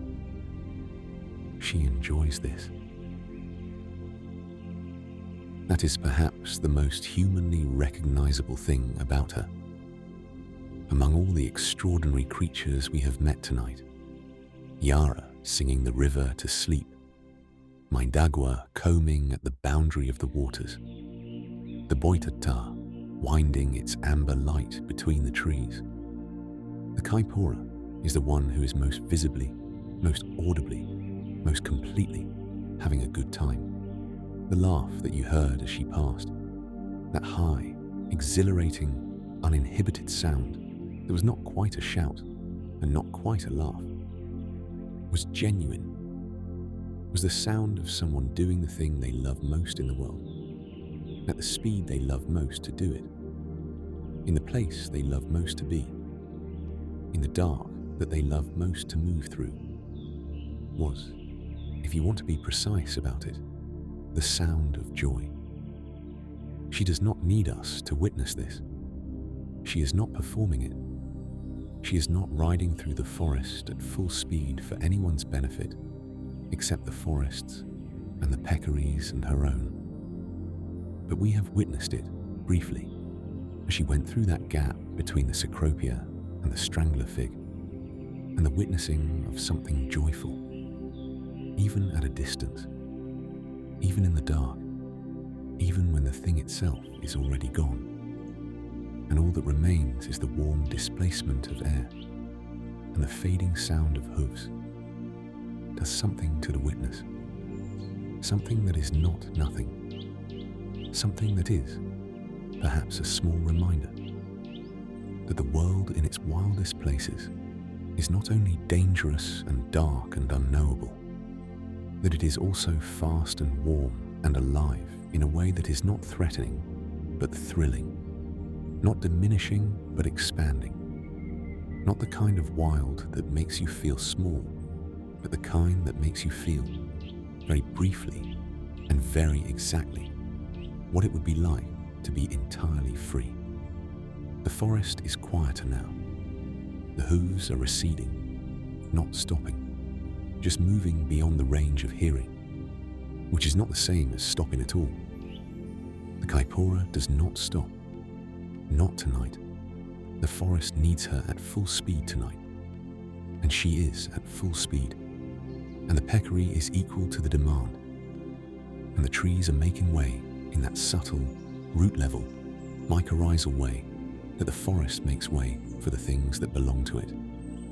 She is gone, but she is not gone. She is the reason the forest around you feels right now attended to.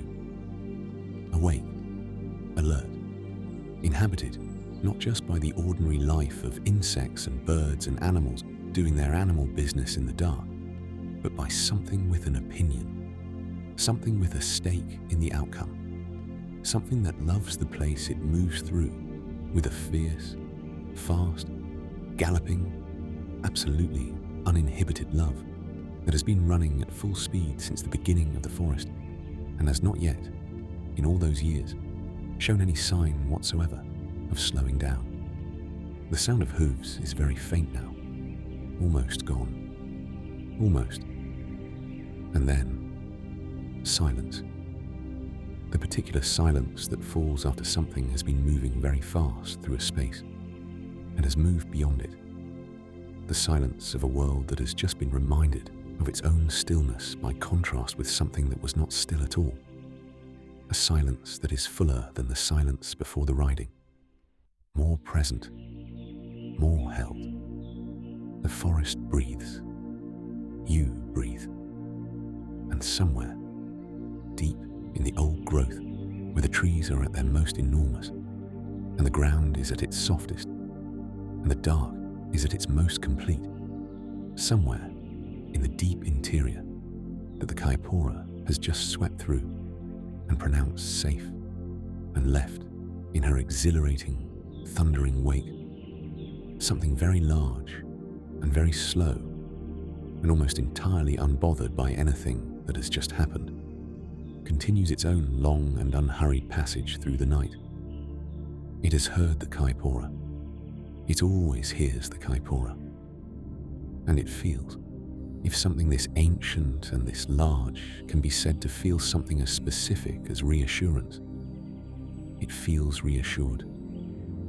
And it continues, one slow, enormous step at a time. There, that sound, not the hooves.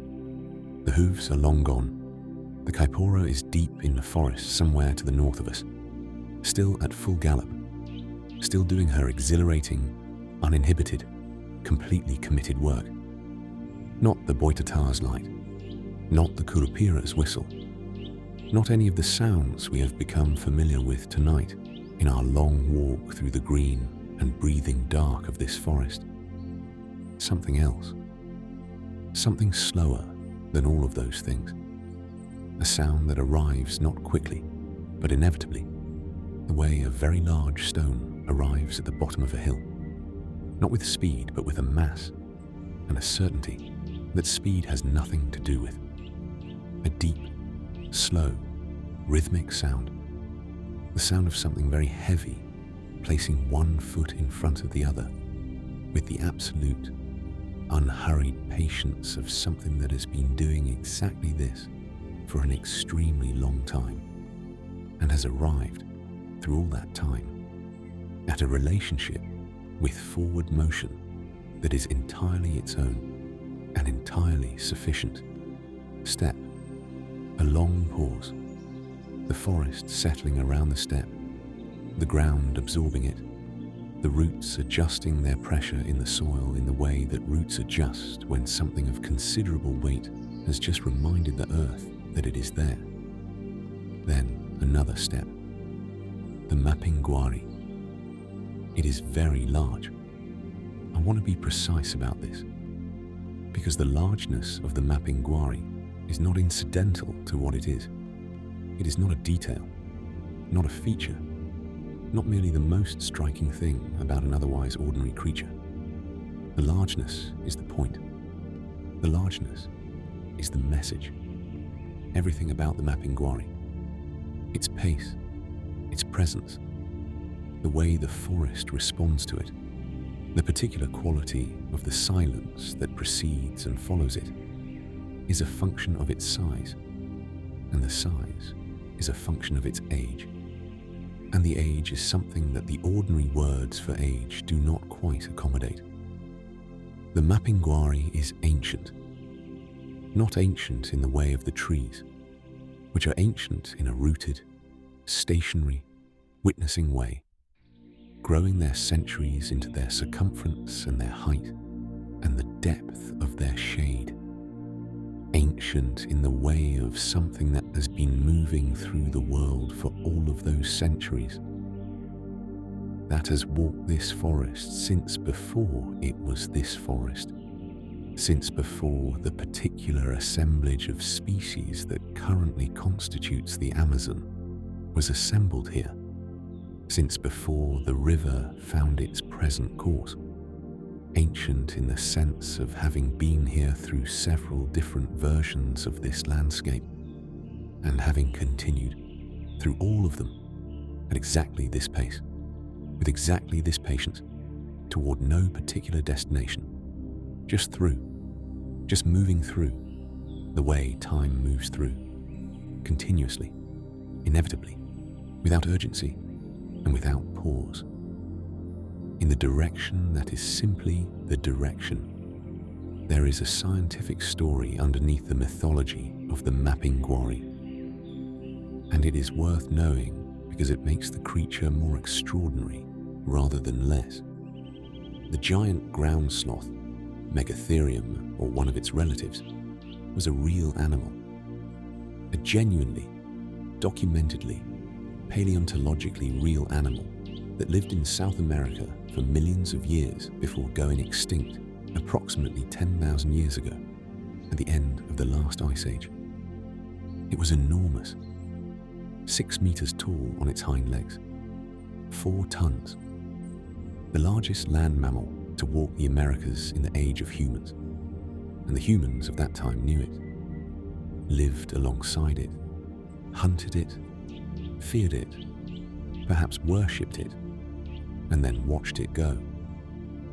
But in the deep interior of the Amazon, in the places that no outside expedition has ever fully penetrated, in the territories that the forest keeps most completely to itself, the stories have never stopped. The accounts from the indigenous communities, consistent across tribes separated by hundreds of miles of forest and river, describe something that walks upright and is covered in thick matted fur and smells of something ancient, and is not afraid of anything in the forest, because the forest has nothing in it that is large enough to give it reason for fear. Something that has been seen occasionally and always at a distance by people who know the forest better than anyone, and who are not given to invention. Whether the Mapinguari is the giant ground sloth, still moving through the deep places where the outside world has not yet reached, or whether it is the memory of the giant ground sloth, preserved in the mythology of peoples who were there when it walked, kept alive in the stories across 10,000 years of telling, is a question I will leave open, the way the best questions about the deep forest should be left open. What matters for tonight is this. Something very large is moving through the old growth. Something slow and heavy and ancient, with a quality of presence that makes the Caipora's gallop seem, by comparison, like a brief bright note in a very long and very deep piece of music. The Caipora is the melody, quick and vivid and impossible to ignore. The Mapinguari is the bass note underneath, the note you feel in your chest rather than hear with your ears, the note that was there before the melody started and will be there after it has finished, and gives the whole composition its foundation, its weight, its sense of being grounded in something real. It is covered in fur, dark and thick and matted in the way of fur that has been growing for a very long time, without interruption, that has collected into it all the years of forest weather, the rain and the humidity and the particular quality of Amazon air that is more water than air, that condenses on every surface it touches, and over enough years transforms those surfaces into something half alive, with moss and lichen and small ferns growing in whatever foothold they can find. The Mapinguari has ferns growing in its fur, small ones tucked into the deepest mats of it, their fronds just visible in the Boitatá's ambient light as it passes. Tiny green passengers, getting their light from whatever finds its way through the canopy above, and their water from the same air that gives the river its character and the forest its extraordinary, visible humidity. They have been there long enough to be established, long enough to have gone through several cycles of their own small lives in the matted warmth of the Mapinguari's coat. It does not seem to mind. It does not seem to have noticed. The Mapinguari's attention, to the extent that its attention can be said to be directed anywhere at all, is directed inward, not in a troubled way, not the inwardness of something preoccupied with difficulty or pain, the inwardness of something that has been in the world long enough to have developed a complete and sustaining interior life that requires no input from outside to continue. That is fed entirely by its own accumulated experience of being in this forest for this amount of time, moving at this pace, through all of this. It has thought about everything, not in the quick, sequential, one thing after another way that human thinking works, or the Curupira's rapid tactical thinking, or even the Boitatá's steady, comprehensive awareness.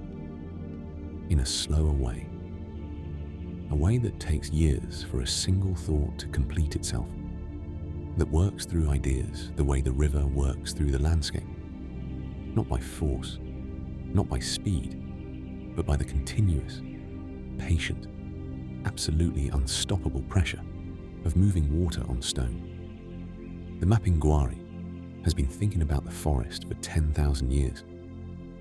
What it has concluded, if conclusion is the right word for something that may not yet be finished, what it has arrived at in the long, slow working through of all that time and all that forest, is something like this.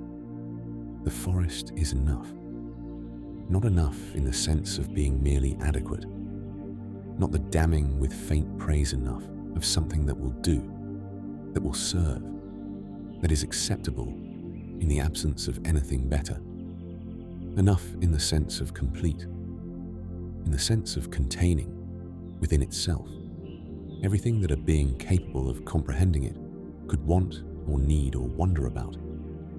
The forest is a world, entire.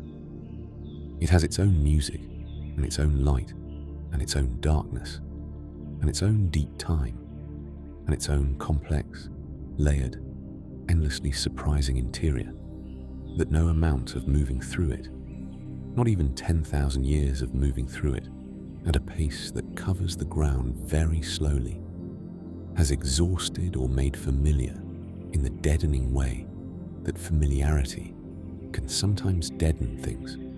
The Mapinguari has been walking through the same forest for 10,000 years, and it is still surprised, not dramatically surprised, not the startled, wide-eyed surprise of something encountering the unexpected, the deep, quiet, almost meditative surprise of something that expected to have exhausted the world's capacity to interest it by now and finds, step by slow step, that this has not happened, that the forest at this hour is different from the forest at the last hour it passed this way, that the tree it is passing now, which it has passed 10,000 times before, is doing something with its roots that it was not doing the last time, that the air tonight carries a note it has not carried before, or has not carried in this combination, or has not carried here at this hour. That is, not new exactly, because nothing in the forest is truly new, everything having been here long enough in some form or another to have been here before, but freshly itself in a way it was not, quite the last time. The Mapinguari notices this, in its slow way, in its deep, unhurried 10,000 year in the making way. It notices, and it is glad.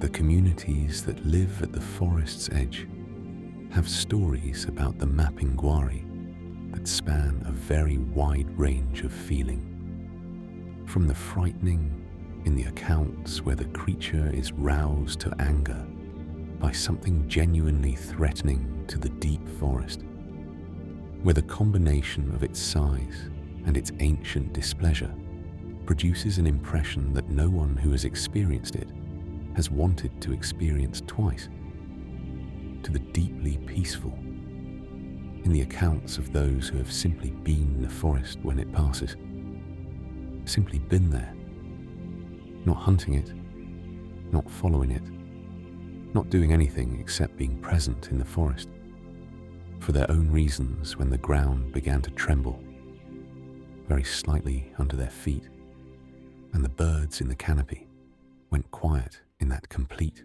sudden, total way. They go quiet when the Curupira whistles, and then the smell reached them, deep and old and animal, and utterly without aggression. The smell of something that is simply very large and very present, and has no particular feelings about you one way or the other. And then the sound of the steps, slow, enormous, absolutely certain of themselves. And then it was there, between the trees, or rather, filling the space between the trees, in the way that very large things fill spaces by being in them, by their presence creating a different relationship between themselves and everything around them. The Mapinguari between the trees is not the Mapinguari squeezed between the trees, or the Mapinguari pushing through the trees. It is simply the Mapinguari, and the trees are around it, the way the river is around a large stone, accommodating the fact of it with the graceful, unresentful ease of things that have been doing this for a very long time. The people who have been in the forest when the Mapinguari passes describe the same sensation.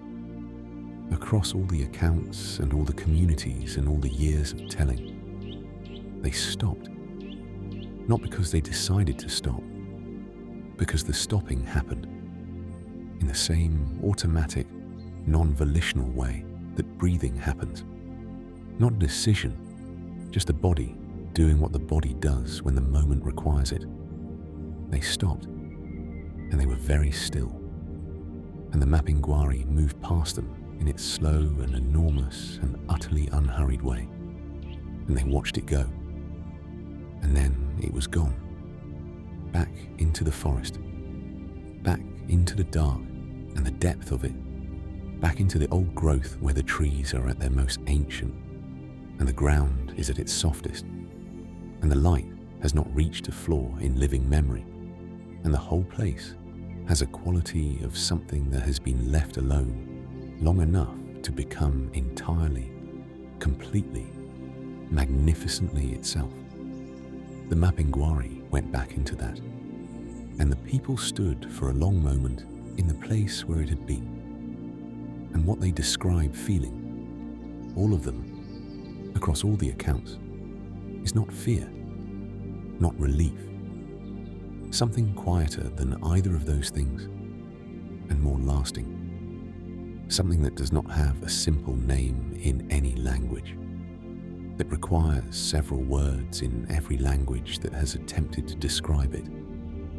The feeling of having been close to something very old and entirely unbothered, of having stood in the presence of a patience so complete that your own ordinary patience, which had seemed before this moment like a quality you possessed in reasonable measure, revealed itself as something much earlier in its development than you had realized. A sketch of patience, a preliminary draft, something that, with enough time and enough forest and enough slow, unhurried, one enormous step at a time practice, might eventually become the real thing.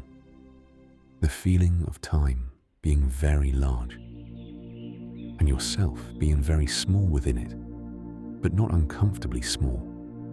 Small in the way of something that is exactly the size it is supposed to be, that fits into the larger picture with the neat, unforced rightness of a thing in its proper place. You are the right size. The forest is the right size. The Mapinguari is the right size. Everything, in this moment, in this forest, in this deep and ancient and breathing dark, is exactly the size it should be, and it is enough. The steps are very faint now, receding into the interior, into the deepest places, following whatever slow and ancient route the Mapinguari has been following since before the route had a name or a map or any of the other human additions to the landscape that the Mapinguari has simply, patiently, thoroughly outlasted. One step, a long pause, another step, fading. The forest fills back in around a space the Mapinguari has vacated. The birds beginning again in the canopy, cautiously at first, a single call and then another, building back to the full, layered, continuous music of the forest night.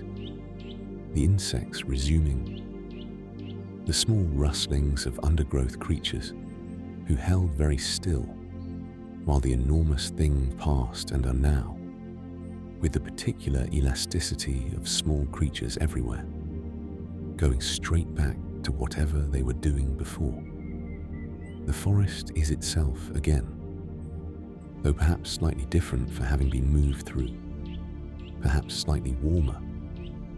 We are turning now, turning away from the deep interior, back toward the more inhabited margins of the forest, where the old growth gives way to younger trees, and the younger trees give way to the clearings where the light comes all the way to the ground, and the air is different, more open, still warm, still rich, still carrying the forest's extraordinary perfume of green and growth and rain, but lighter than the interior, the kind of air that things play in rather than simply inhabit. And in those clearings, in the open spaces where the light reaches the ground and the grass grows long, and the Fireflies have not yet arrived, but will, very soon will. There is someone sitting, small, compact, one-legged, to be precise about it, balanced on that single leg, with the comfortable ease of someone for whom one leg has always been entirely sufficient. And the whole question of two legs is an interesting but ultimately unnecessary elaboration. He has a red hat, and he is about to do something wonderful and small and spinning and entirely his own. He is spinning. That is the first thing, before you have properly registered anything else about him. The single leg, the red hat, the particular quality of mischief that radiates from him, the way heat radiates from the Boitatá, the way the forest radiates its green and breathing life. Before any of that has fully assembled itself into comprehension, the spinning is already happening, and it is extraordinary. Not the spinning of a top, which is mechanical and regular, and produces a kind of hypnotic sameness as it goes. Not the spinning of a dancer, which is controlled and directed, and serving a larger choreographic purpose.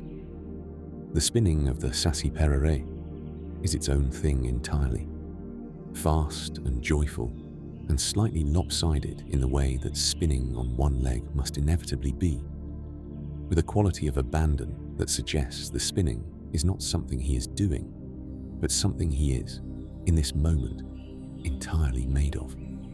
He is a whirlwind, not metaphorically. In the mythology of Brazil, the Saci-Pererê is the whirlwind, or rather, the whirlwind is him.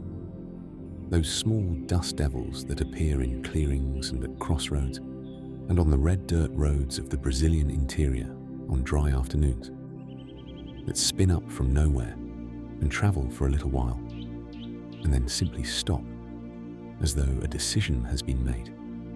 Those are the Saci, moving, traveling, going wherever he is going at the speed that pleases him, which is always a speed that does not particularly respect the expectations of anyone who happens to be in his path.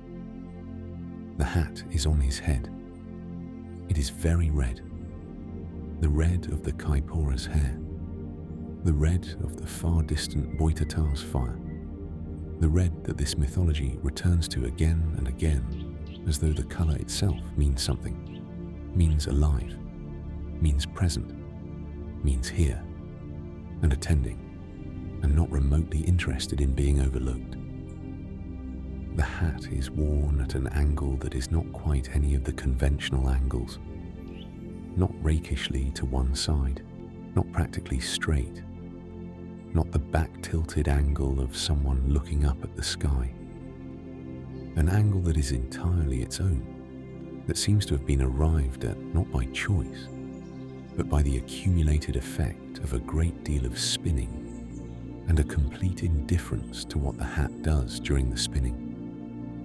And that has settled, after all that, into something that is perfectly, accidentally, absolutely him. He has not noticed you yet, or he has noticed you and is pretending not to have noticed you, which with the Saci-Pererê amounts to the same thing, because the not noticing and the pretend not noticing both lead to the same outcome. He continues spinning, and you stand at the edge of the clearing hole and watch, and the watching is its own extraordinary thing, entirely worth the standing still for. Watch. He spins, and the grass around him flattens in a perfect circle, pressed down by the air his spinning displaces. And in that flat circle, the moonlight falls differently than it falls on the upright grass around it. More completely, more directly, without the silver-edged interruption of grass blades catching and redirecting the light. A circle of clear moonlight in the clearing, and in the center of it, spinning, the Saci. One leg. The leg is not hidden or tucked or folded in any way that would make it less noticeable. It is simply the only leg there is, planted in the center of the moonlit circle, with the absolute confidence of something that has never considered the possibility that one leg might be insufficient, that has, in fact, organized its entire physical existence around one leg with such completeness and such creative enthusiasm that the concept of insufficiency has simply never found a foothold. The leg is strong. The spinning it enables is extraordinary. What more is needed? Nothing. Nothing more is needed. He stops.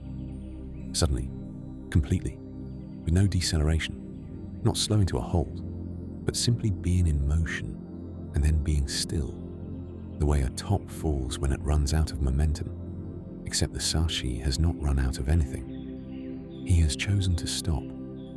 There is an enormous difference. He looks at you. His eyes are... Bright is not quite the word, though they are bright. Alive is closer.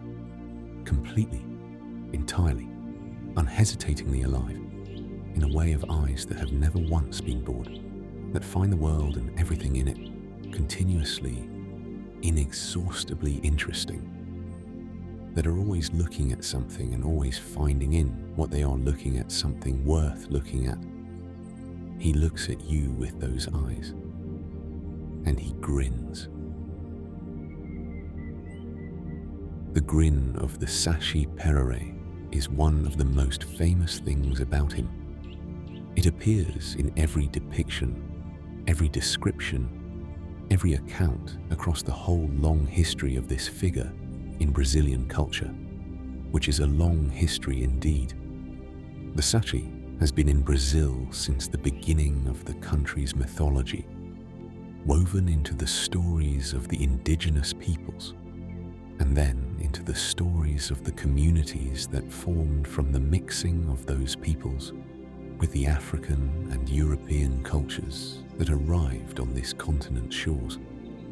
He absorbed all of it, all the different traditions that found their way to Brazil, and made their contributions to the extraordinary, hybrid, endlessly inventive mythology that the country produced.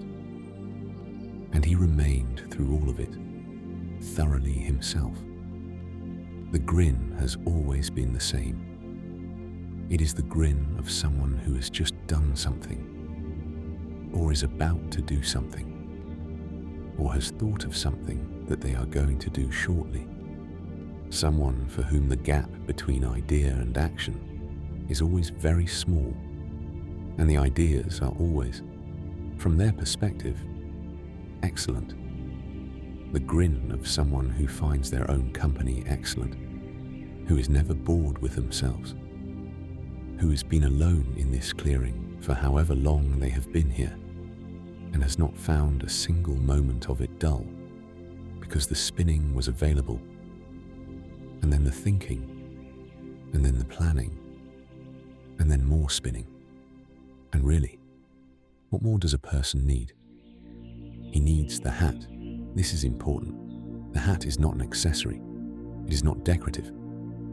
The magic of the Saci-Pererê lives in the hat, specifically in the color of it, which the tradition describes as having been soaked in something, charged with something, carrying within its red fabric the concentrated essence of everything the Saci is and does and can do when he sets his mind to it.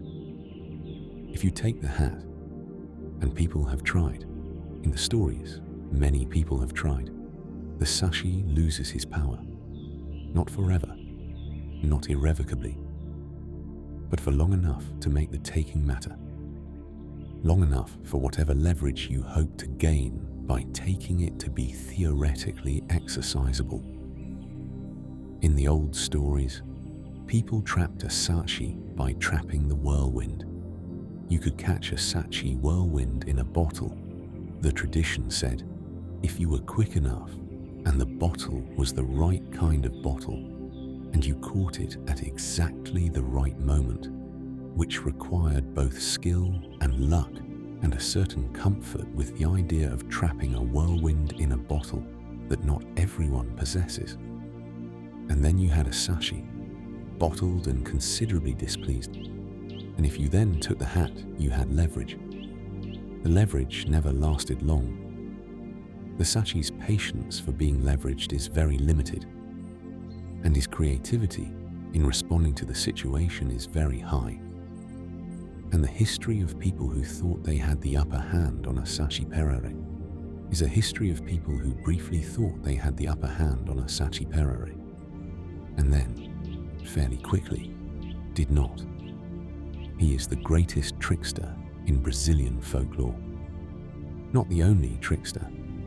Brazil has a rich tradition of trickster figures, as every mythology that has been assembled from multiple cultures tends to, because the trickster is one of those ideas that every culture produces independently and recognizes immediately in the traditions of others.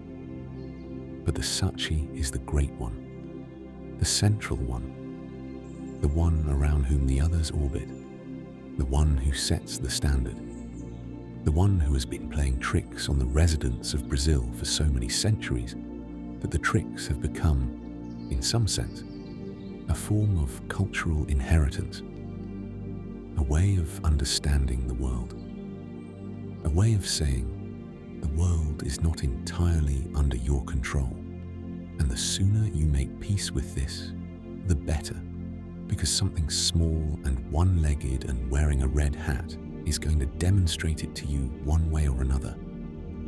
What does he actually do?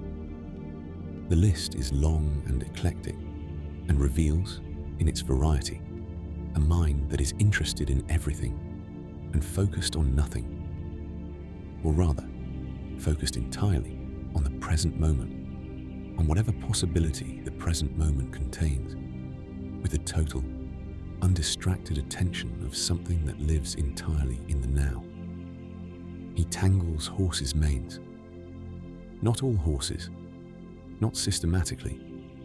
The horses he chooses, in the moments when the impulse takes him, with a thoroughness and an artistry that suggests genuine investment in the quality of the tangling. He lets the air out of things.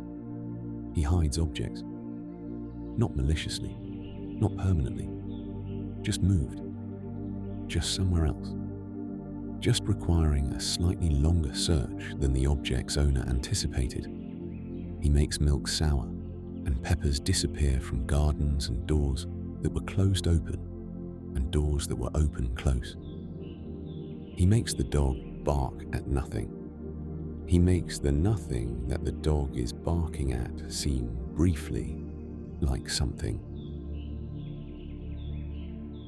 He gets into the kitchen and into the pantry and into the cellar and into every other room of the house that he has decided is interesting tonight, leaving behind him a trail of evidence that is never quite damning enough to be certain, but always just unusual enough to be noticed. A cup in the wrong place. A window latched from the inside when it should be latched from the outside. A smell of something. Smoke, briefly. The warm smoke of a pipe that no one in the house smokes. That is there when you enter a room and gone when you come back. He smokes a pipe.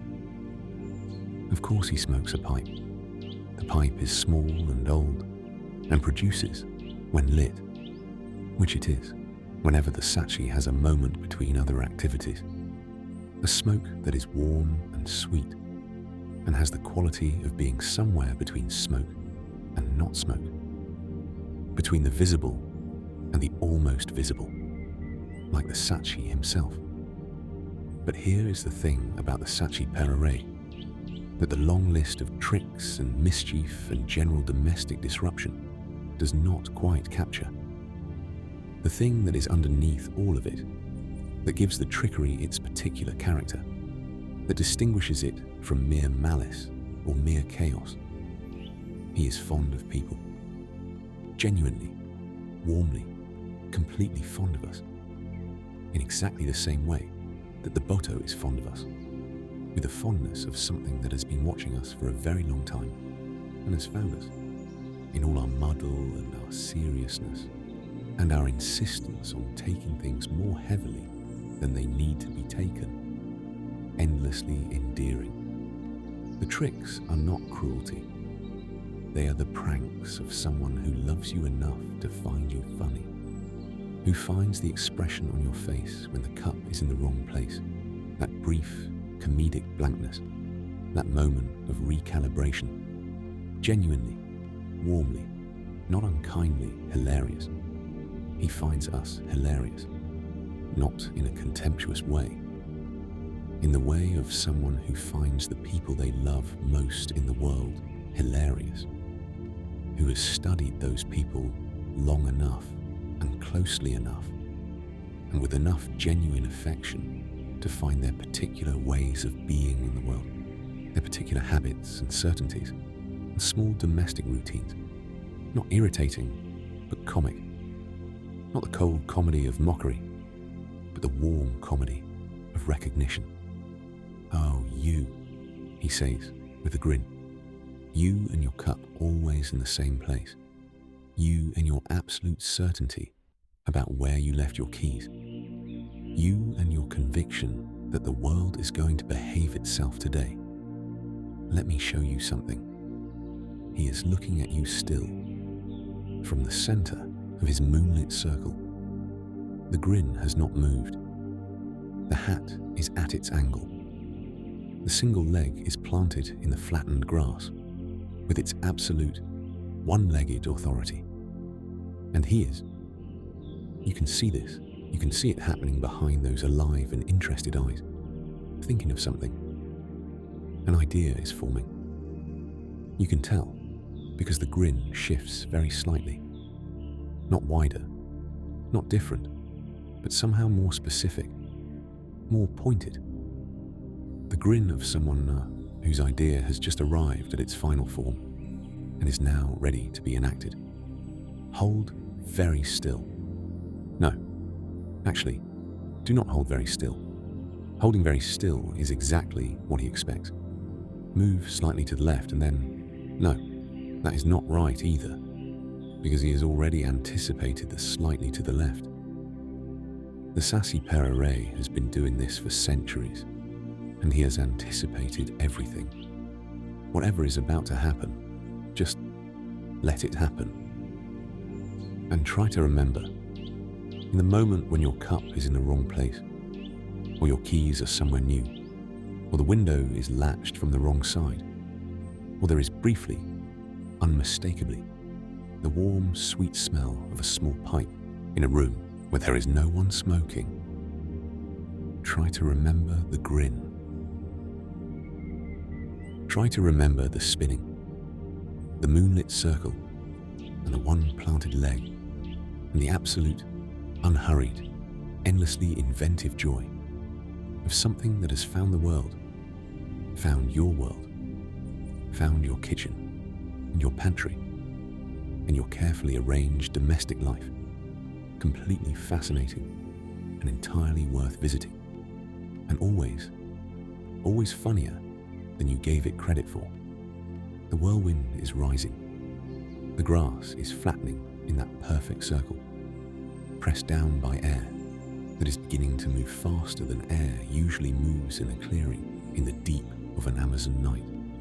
The hat is somehow still on his head, at its angle, entirely unaffected by the speed of the spinning, because the hat is not subject to the same physical forces as everything else, and never has been. He is spinning again, and then he is the whirlwind, and then the whirlwind is moving across the clearing, into the trees, following whatever path the night and the whim and the excellent idea that just arrived at its final form have laid out for it, at the speed that whirlwinds move through the warm Brazilian night, which is the speed of something that has no reason to go slowly, and every reason to go fast. Gone. The clearing is still. The circle in the grass is still flattened, slowly returning to upright as the air settles back into its normal behavior. The moonlight falls on it without interruption, clean and silver, and entirely calm, as though nothing just happened here. Something just happened here. You feel it in the quality of the air, slightly warmer than before, slightly more alive, carrying that faint, sweet smoke that is already, as you reach for it, becoming too faint to be certain of. The night is very quiet, but it is a different kind of quiet than it was before he was here. Fuller, somehow, more awake. The quiet of a world that has just been reminded, gently, warmly, with a grin and a whirlwind and a hat at exactly the right angle, that it is not as fixed and predictable and fully under control as it thought it was, that there is a Saci-Pererê in it, and he has noticed you, and he will be back. We are moving into the final part of the night now, the deep hours, the intimate ones, the hours when the world contracts from the enormous scale of the river and the forest and the vast breathing canopy and comes down to something much smaller, much closer. The scale of a hollow tree, the scale of a firefly's light, the scale of a hand held open in the dark, waiting for something small and warm to land on it. Come, we are nearly at the end of the forest. Just ahead, where the trees thin and the undergrowth opens into a small grassy space, barely larger than a room, there is a tree. Old, very old, older than the others around it, with a particular girth and authority of something that has been here through many generations of the younger trees around it. Its bark is dark and deeply furrowed and covered in the moss and lichen of great age.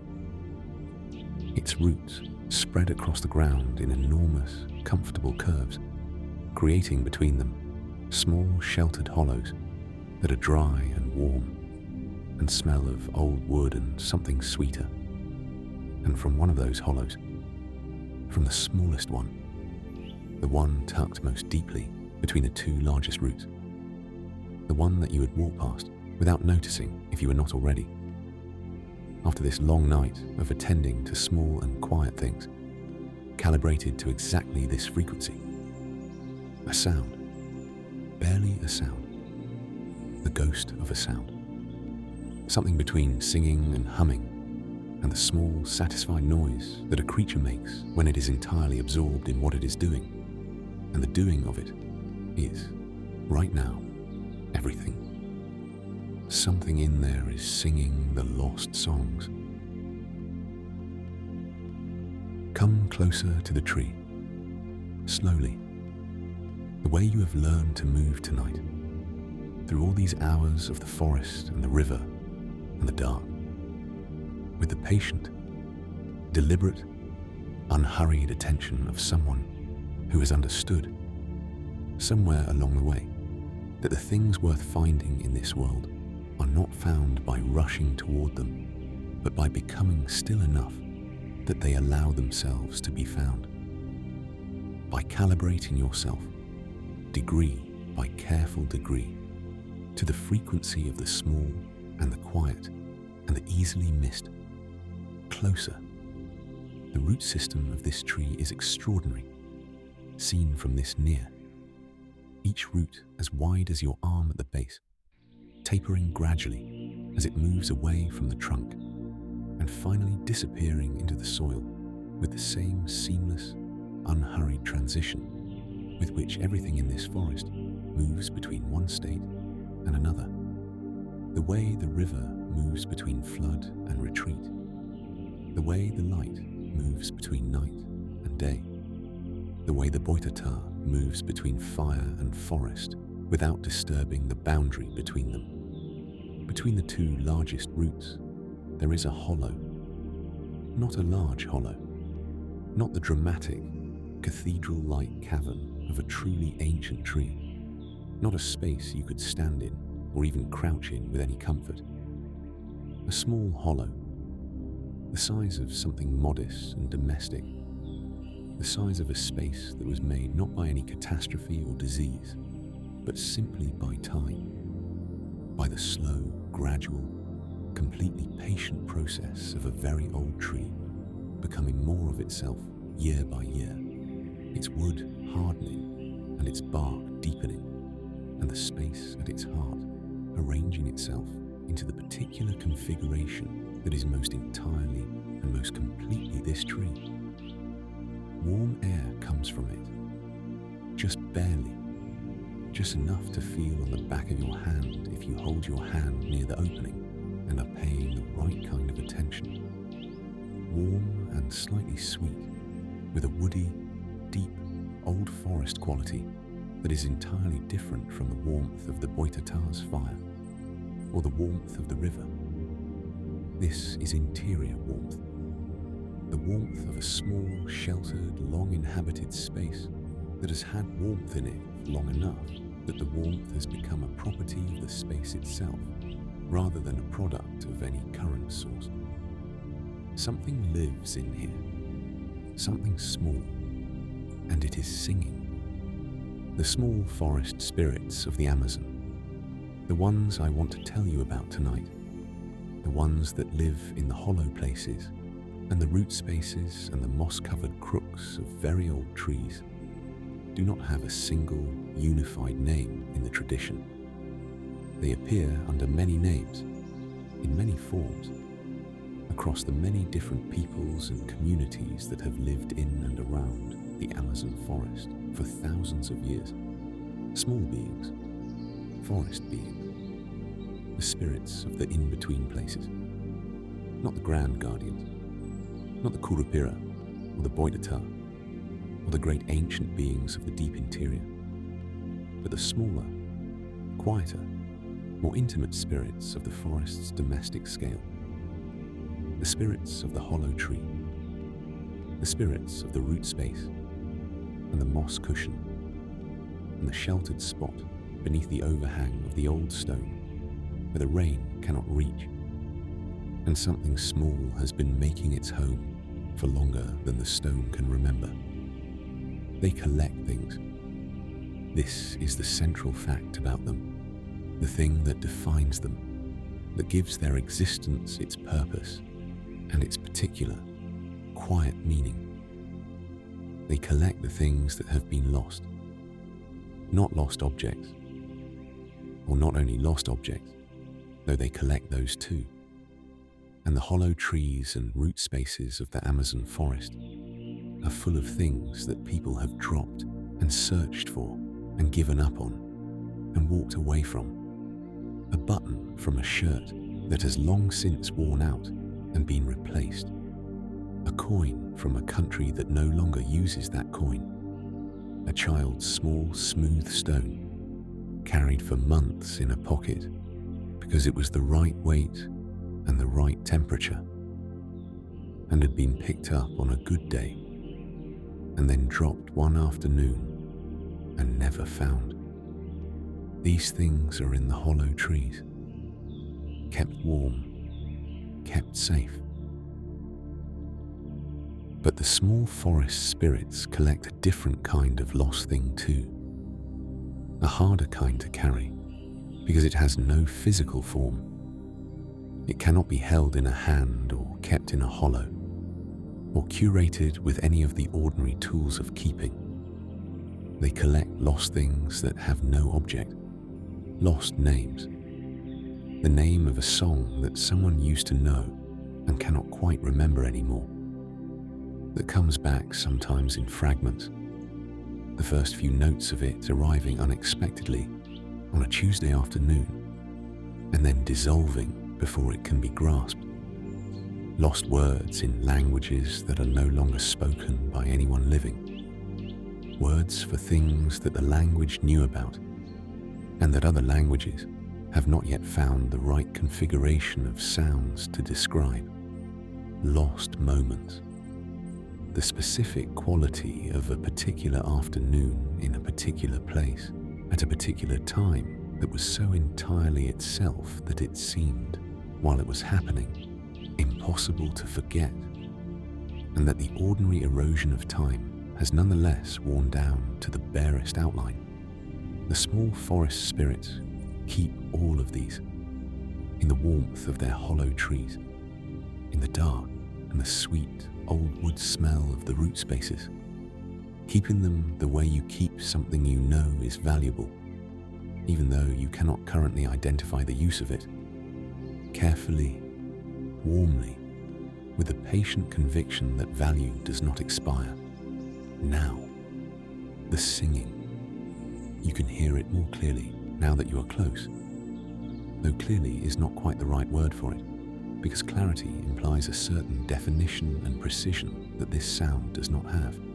It is more like shape.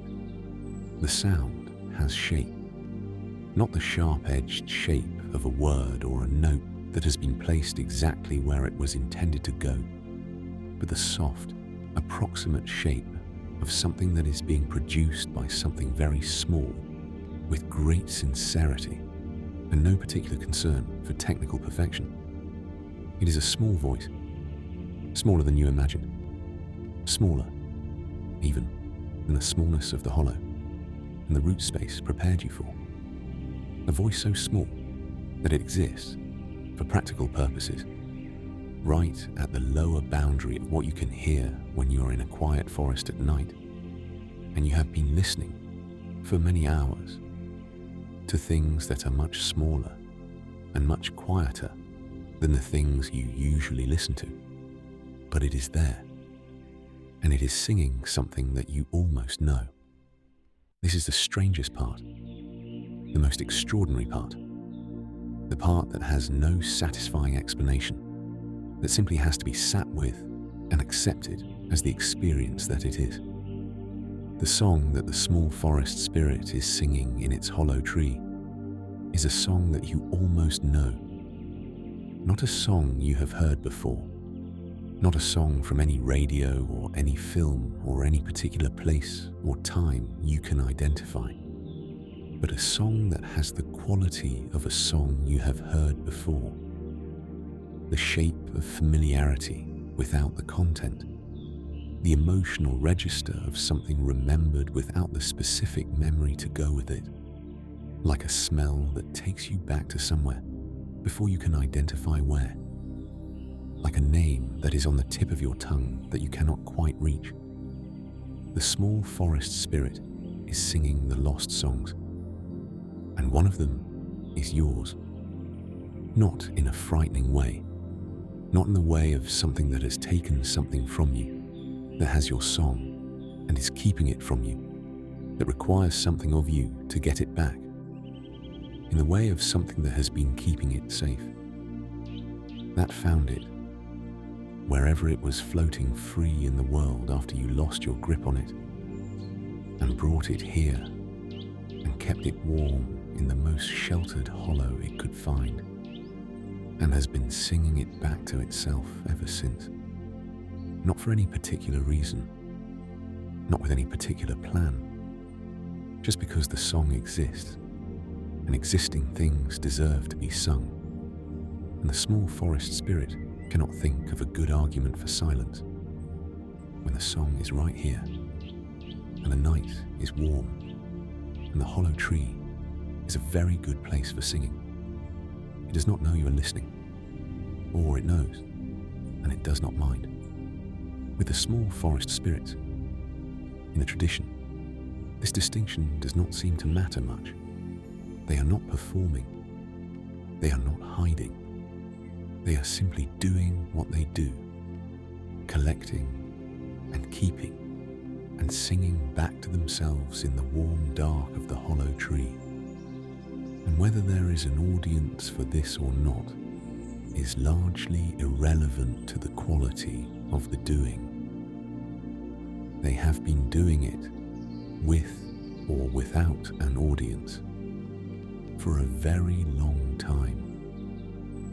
Let me tell you about how they come to be. In the tradition of the forest peoples, the small spirits of the hollow places are understood to be the accumulated presence of all the living things that have passed through a particular tree across its very long life. Not the ghosts of those things, not anything as dramatic or as organized as a ghost. Something more diffuse than that, more comfortable. The residue of presence, if you like. The warmth left behind by all the small creatures that have nested in this hollow across the centuries. The birds and the bats and the small mammals and the insects and all the many generations of small living things that found this hollow and thought, this will do. This is a good place. This is warm and sheltered and smells right, and I'm going to stay here for a while. They stayed for a while, and then they moved on, as living things do. But something of their having been here remained. Not a specific something, not the particular character of any specific creature, not a memory or an identity, or any of the things that would make it a ghost in the conventional sense.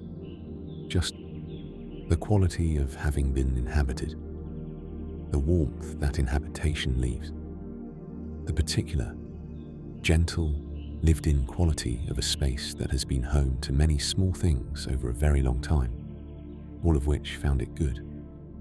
And from that accumulated warmth, from that layered, centuries-deep residue of small lives finding this hollow and being glad of it, from all of that, something cohered. Something small and warm and sweet-smelling and inclined, in the long, quiet hours of the forest night, to sing. The small forest spirits did not decide to exist. They accreted into existence the way coral accretes. Slowly, incrementally, each small addition building on all the previous additions, until at some point the accumulated thing becomes something more than the sum of its parts, becomes, in some small and local and entirely unpretentious way, alive. They are the forest's way of keeping things, of saying, nothing that passed through here is entirely lost. Every small creature that found this hollow warm, every child's stone that dropped from an open hand and rolled into the roots, every song that someone lost their grip on and let float free into the air, all of it is here, held in the warmth of the tree, in the small, sweet voice that sings in the dark, in the particular quality of this hollow, which is not just the hollow of this tree, but the accumulated warmth of everything that has ever been glad of it. Nothing is lost that the forest remembers, and the forest has a very long memory. There is a tradition mentioned in the accounts of the older communities, the ones whose relationship with the forest stretches back the furthest, of bringing things to the hollow trees, not leaving them there permanently, not abandoning them, but bringing them for a little while, sitting at the base of the old tree with a thing you have lost, the memory, the word, the name of the song, the specific quality of a good afternoon that has worn too thin to be clearly seen anymore, and simply being near the hollow, simply being close to the warmth that comes from it, and the singing that comes from it, and the accumulated, uncountable presence of all the small things that found this place and were glad of it, not asking for anything specific, not performing any ritual or speaking any particular words, just sitting with the lost thing near the warm hollow, near the small singing voice, in the dark of the forest at the deep end of the night, and letting the proximity do whatever the proximity does, which is difficult to describe in the accounts with any precision. Something loosens is the most consistent description. Something that had been holding tight to the awareness of the loss, that particular low-grade background grief of having lost something you valued, loosens slightly, Not because the thing is returned, not because the specific memory is suddenly available again in all its original detail. The afternoon restored, the song played back from beginning to end. But because the loss feels different when you are sitting near the place where the lost thing is being kept. When you know, not just believe, but know with the particular certainty that the dark and the warmth and the singing provide at this hour of the night, that nothing that existed and mattered has simply ceased, that the things that slip through our fingers do not fall into nothing, that there is a hollow tree in the forest, warm and sweet smelling, and inhabited by something small and inclined to sing, and the lost things are in there, warm and being sung to. The small voice is very quiet now. Not stopping. It never stops. The singing of the small forest spirits does not have an end any more than the forest itself has an end. It simply continues at whatever volume the night requires, which at this particular hour is the very softest volume available, just enough to be heard if you are close enough and quiet enough, and the other sounds of the forest have settled into the background where they belong, just enough. You are close enough and quiet enough. Sit for a moment at the base of this tree. Let the enormous roots cradle the space around you. Let the warm air from the hollow reach you. Let the small voice in the dark do what it does. Collect what is scattered. Keep what is kept. Sing back to the night all the things that the night, in its long and patient tenure, has accumulated and preserved and held against the morning. Your breathing has slowed. The forest is very still around you. The small voice sings on, unhurried and unconcerned, in the warm dark of the hollow tree. And somewhere in the song, somewhere in the soft, familiar shaped, almost known middle of it, something that you lost a long time ago, that you have not thought of in years, that you would not have been able to name if asked, but that you feel right now with a sudden and complete and entirely unexpected certainty, is being kept, is being sung, is warm. The night is at its deepest now, the deepest, most interior, most completely itself hour of the long dark, the hour that exists between the middle of the night and the first pale dissolution of it, that has no name in most languages, because most people are asleep for it and have no need for a name for something they do not experience. But you are here. And I want to show you one more thing. Before the dark begins its long, slow return to light, come away from the tree. Come out into the open space beyond the old growth, where the forest edge meets the long grass of the clearing, and the sky is visible above without the canopy intervening. The sky at this hour is the deepest blue it will be tonight. That blue that is almost black but not quite, that has in it the first, completely invisible, entirely theoretical suggestion of the day to come, that is not yet visible but is there, the way certain things are there, before they are visible. Stand very still and look at the grass, and at the air above the grass, and at the lights, all the small, warm, moving, beautiful lights that are beginning, one by one, and then in their dozens and their hundreds to appear.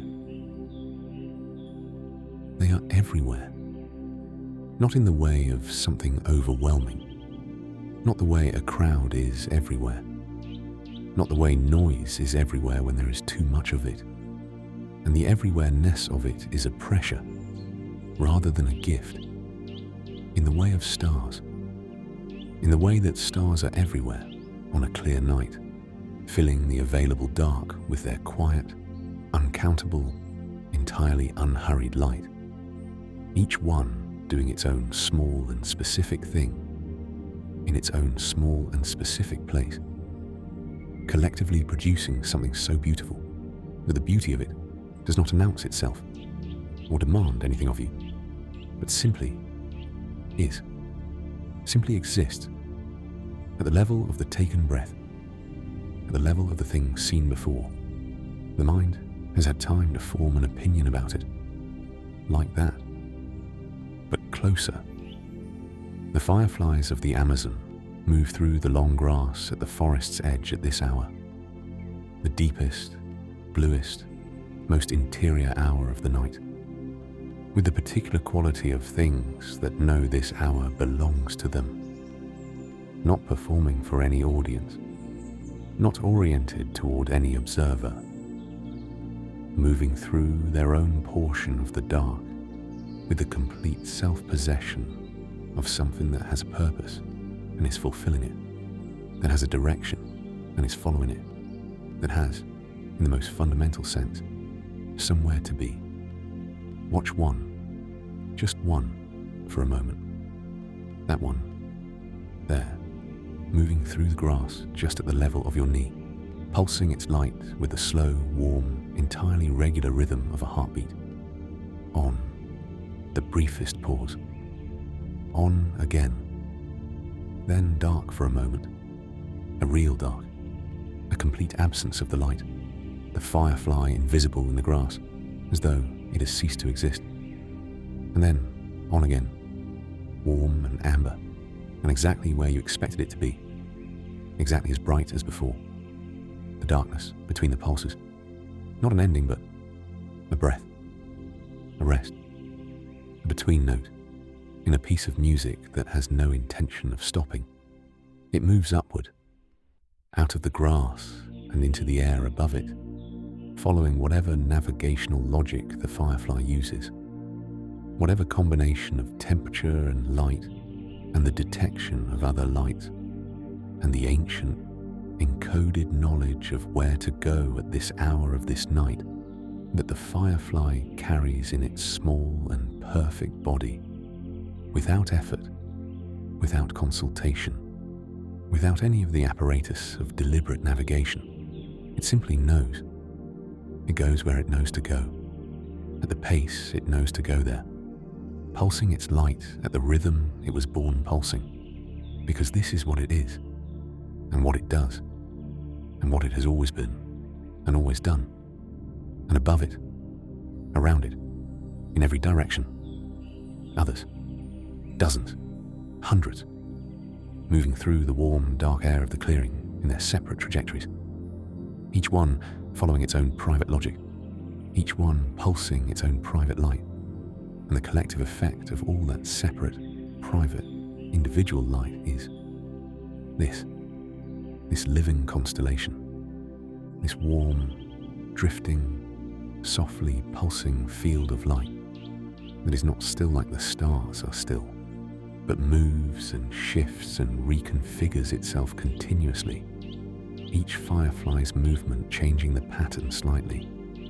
each new pulse adding to the whole, and each darkness between pulses being absorbed by the whole without diminishing it. They are beautiful. That word is not adequate. It is never adequate for the things it is most needed for. But it is the word available, so they are beautiful. Unbearably, quietly, completely beautiful, in the way of things that are not trying to be beautiful, and are therefore more beautiful than anything that is. Stand very still, and let them move around you. Let them move around you, and through the space you occupy, because the fireflies of the Amazon do not adjust their routes for observers. They continue on their trajectories, their private purposes, their warm and pulsing errands through the dark. And if an observer happens to be standing in the clearing, then the observer is simply a feature of the clearing. like the grass and the trees and the warm night air, and the fireflies move through the clearing, including the part of the clearing where the observer is standing, with the same unhurried, purposeful, entirely undiverted attention that they bring to all the other parts. One passes very close to your face, a pulse of light, warm and amber, close enough that you can see, or imagine that you can see, which at this hour and in this state of long, patient, deeply accumulated attention amounts to the same thing. The small body of it, the luminous abdomen, the wings, almost invisible, moving with a speed and a delicacy that is itself a kind of light. And then it is past you, moving on, following its trajectory into the dark beyond. Now, let me tell you what the fireflies are. In the tradition of the Amazon peoples, in the old stories, the ones that have been told about this hour of this night by people who have been sitting at the forest's edge watching exactly this for thousands of years before you or I were here to watch it. The fireflies are not only fireflies, they are the lights of the beloved dead, not metaphorically, not as a comforting interpretation laid over a natural phenomenon by people who wanted the phenomenon to mean more than it appeared to mean, as a statement of what the fireflies actually are, made by people who knew the forest more intimately than anyone, and who observed the fireflies over long enough and closely enough, and with a sufficient quality of attention that they arrived, independently and consistently, across many different communities and many different traditions, at the same understanding. The lights are the people who loved you, coming back at the deepest hour of the night to the clearing where you are standing, not to communicate anything specific, not carrying messages, not trying to tell you something you need to know, not oriented toward any outcome except the coming back itself, the being here, the pulse of light that says, I was and I am remembered. And the being remembered is a form of being, and so I am still here, in this form, in this light, moving through this warm, dark air, above this grass, in this clearing, at this hour. Coming back, because this is the hour when the distance between the worlds is at its narrowest. The Caipora knows this hour. The small forest spirits know it. It is the hour when the singing in the hollow tree is softest and most interior, most directed inward, as though the singer has turned towards something. The Boitatá knows it. The quality of its amber light changes at this hour, deepens, burns with something that is not only fire. Even Iara knows it, on the river. The song she sings at this hour is different from the song of midnight. Lower, slower, closer to the frequency of something that is not only music. This is the hour when the veil is thinnest and the fireflies come through it. In the old tradition, there are things you do at this hour to make the fireflies welcome. Small things, practical things, the kind of things that people do in every tradition when they want to indicate to the beings on the other side of whatever boundary separates the worlds that the beings on this side are glad they are here. You sit quietly is the first and most important thing. You do not make sudden movements. You do not speak loudly or demonstrate by the quality of your presence that you are here for anything other than the being here, the watching, the receiving of the light. You hold out your hand, open, palm upward, not a demand, not a beckoning or a summoning or any of the more forceful gestures of invitation, simply an open hand, the oldest and most fundamental gesture of welcome, available to a creature that has hands. The gesture that says, I am not holding anything right now. I am not closed around anything. I am available to receive whatever comes. Hold your hand out. Like that. The firefly that lands on an open hand, if one does, because the landing is always the firefly's choice and not the observer's, always decided by whatever internal navigation brought it to this particular place at this particular moment. The firefly that lands pulses once and is warm and is still for a moment in a way that flying things are rarely still. Just a moment. The weight of it is almost nothing. The warmth of it is disproportionate to its size. Warmer than a small insect should be. Warmer than the air. Warmer in the particular way of something that has brought warmth with it from elsewhere.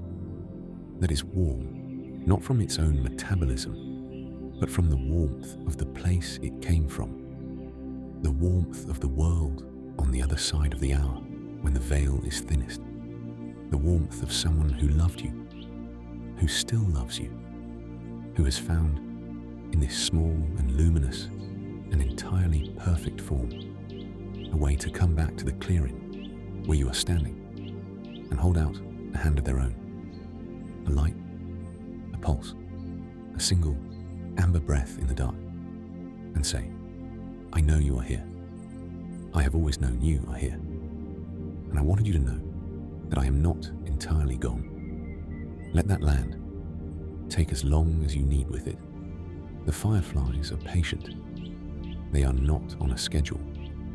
They move through the clearing at their own pace, pulsing their own light, following their own trajectories. And they will be here for as long as this hour lasts, which is long enough, which has always been long enough. There is a story told in the communities along the river about a woman who lost her daughter very young. The daughter was 7 years old, and the river was very high that season. And the details of the story are the details of grief, which are the same in every language and every tradition and every place where people love each other, and the things they love are taken, and the world continues on afterward in its vast and indifferent way, as though nothing has changed when everything has changed. The woman sat at the edge of the forest for many nights after, not doing anything, not asking for anything, not performing any ritual or speaking any particular words, simply sitting in the way of someone who cannot yet imagine what else to do, who has used up all the available activities and found none of them sufficient and arrived in the exhaustion of grief at simply sitting. She sat for many nights, and on one of the deepest nights, on a night like this one, the darkest blue hour, the most interior, the most completely quiet, a firefly came and landed on her hand. Just one, just for a moment, pulsing its light once, warm and amber, in the open palm of her hand. And she knew, not in the way of certainty that can be argued with or disproved or subjected to the ordinary tests of knowing, in the way of something felt in the body, below the level of argument, below the level of language, in the oldest and deepest part of her that was older and deeper than the grief, and would be older and deeper than the grief for as long as she lived. She knew the firefly. She knew the warmth of it. She held her hand very still, and she let the light pulse in her palm, and she did not try to close her hand around it. She understood, in that deep and wordless way, that closing her hand would end it, that the gift was only the gift as long as she held the receiving of it as lightly as the firefly itself, as openly, as without demand. And so she held her hand open, and the firefly pulsed its light, once, and then it was gone. Not suddenly, not with any drama, just gone in the way that fireflies go, returning to the air and the dark and the great moving field of light above the grass, becoming one light among hundreds, indistinguishable, anonymous, back in the collective beauty of all those separate, private, uncountable lights.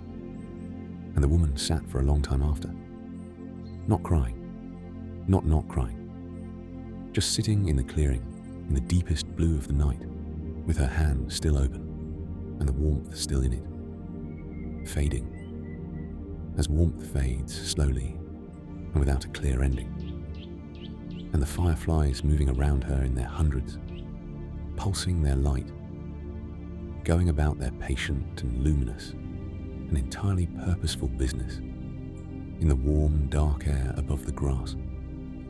She came back every night after that.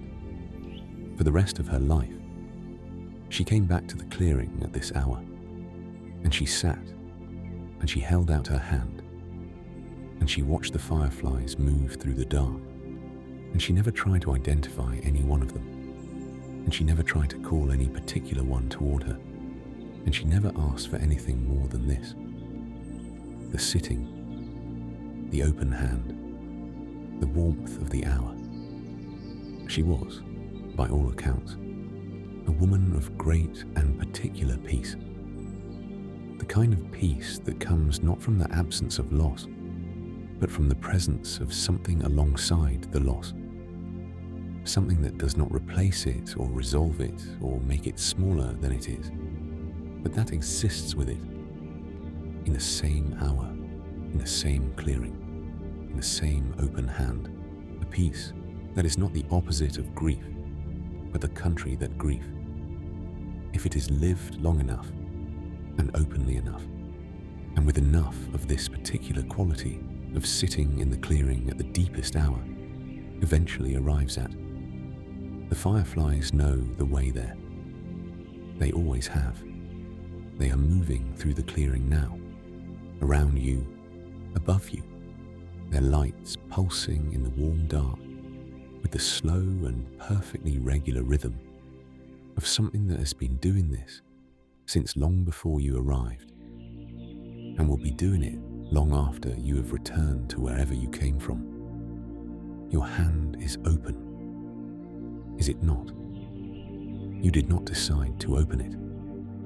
It opened in the way that things open at this hour of this kind of night, without a decision, without any of the apparatus of intention, simply because the hour is right, and the clearing is warm, and the lights are moving through the dark around you, and the oldest and most quiet part of you, the part that is older than your name, and older than your history, and older than everything you know about yourself, knows what an open hand is for. Let whatever comes come. Let whatever lands land. The weight is almost nothing. The warmth is disproportionate, and the light, pulsing once in your open palm in the deepest blue of the night, is warm and amber and entirely, completely, without any possibility of doubt, familiar, known, yours. Hold very still, the firefly lifts, back into the air, back into the great moving field of light above the grass, back into the collective beauty of all those separate, private, uncountable pulses in the dark. You watch it go, or you watch the place where it was, which is not quite the same place as any of the other places, because it is the place where it was, and that specificity remains for a moment in your perception before it too dissolves into the beautiful, undifferentiated, entirely sufficient whole. The whole moves on. The lights move on, warm and patient and entirely unhurried, above the grass of the clearing at the forest's edge, in the deepest blue hour of the long Brazilian night. And you are here. You have been here all night, in one form or another, at the river's edge, with Iara singing, on the water, with a pink dolphin arcing through the moonlight, at the meeting of the waters, with my dagua and her slow green hair, in the forest, with the Boitatá's amber light, and the Curupira's backwards print, and the Caipora going past at full gallop, with her hat at its angle, and her peccary entirely equal to the task, in the deep old growth, with the Mapinguari's slow and enormous and entirely unbothered steps, in the clearing, with the spinning boy, and his whirlwind, and his grin, at the hollow tree, with the small voice, singing the lost songs in the warm dark, and here, in this clearing, with the light. You have covered a great deal of ground tonight. Settle now. The ground is warm beneath you. The air above you is full of light. The forest behind you is breathing in that slow and enormous and entirely sustaining way that forests breathe, exhaling the oxygen of a million living things, of trees that have been turning sunlight into life since before any of us were here to breathe what they make, filling the night air with the warm and complex perfume of the most alive place on earth. Breathe it in, let it fill you, that warm, green, river-scented, rain-soaked, ancient and endlessly generous air. Let it go all the way down to the oldest and quietest part of you, the part that opened your hand without being asked, the part that knew the warmth of the firefly, the part that has been here, in some form, at some level, in some sense that the ordinary language of being here does not quite accommodate, for much longer than tonight. The air of the Amazon, in your lungs. This is enough. This is, in fact, more than enough. This is, as the Mapinguari knows, as the small forest spirit knows, as the woman in the clearing knew for the rest of her life. After the night, her daughter came back in a pulse of amber light in her open palm. This is the extraordinary, hiding in the ordinary, the enormous, folded into the breath, the whole long story of the living world, inhaled and exhaled, in the warm dark of the clearing, at the edge of the forest, at the deepest hour of a long and luminous and entirely sufficient night. The fireflies are beginning to slow, not stopping. They do not stop, not completely, not at any hour, but slowing as the hour slowly shifts from its deepest blue toward whatever the first infinitesimal movement toward dawn looks like, from inside the dark, which is not yet visible as light, but is present as a slight, almost undetectable change in the quality of the dark itself, a slight thinning, a slight loosening of the dark's most complete and interior version of itself into something marginally less complete, marginally less interior. The deepest hour is passing. The fireflies know. They slow, and their pulses slow, and the great moving field of light above the grass gradually, so entirely without any single decisive change, becomes a little less, a little stiller, a little more at rest. The veil is thickening, just slightly, just enough, and the lights on the other side of it are not going, not gone, but becoming again what they are in the ordinary hours. Stars, at the distance of stars, too far to feel the warmth of, too far to land on an open hand, but there, as they have always been there, as they will always be there. The clearing is very quiet now. The grass is still. And you are here, at the end of a long and warm and extraordinary night, in the most alive place on earth, with your hand still open, and the memory of warmth still in it, and the whole green, and breathing, and endlessly, generously alive world ranged around you in the dark. The river somewhere to the east and the forest behind you, and the stars above and the fireflies, the last few of them, still moving through the warm air above the grass with their slow and faithful and entirely sufficient light. You have been well accompanied tonight. The river has sung to you. The forest has kept watch, and the lights of the people who love you have found their way, as they always find their way, through the thinnest part of the thinnest hour, to the clearing where you are standing with your hand open. Sleep now. The Mapinguari is somewhere in the deep forest, moving at its pace through the ancient dark, thinking its slow and enormous thoughts, finding the world continuously, quietly sufficient. The Curupira's backwards footprints are in the soft earth of the forest floor, pointing the wrong way, keeping the secret of the direction perfectly. The Boitatá's light is winding between the great trees, amber and steady and faithful, checking the roots and the rivers and the sleeping animals, and finding everything as it should be.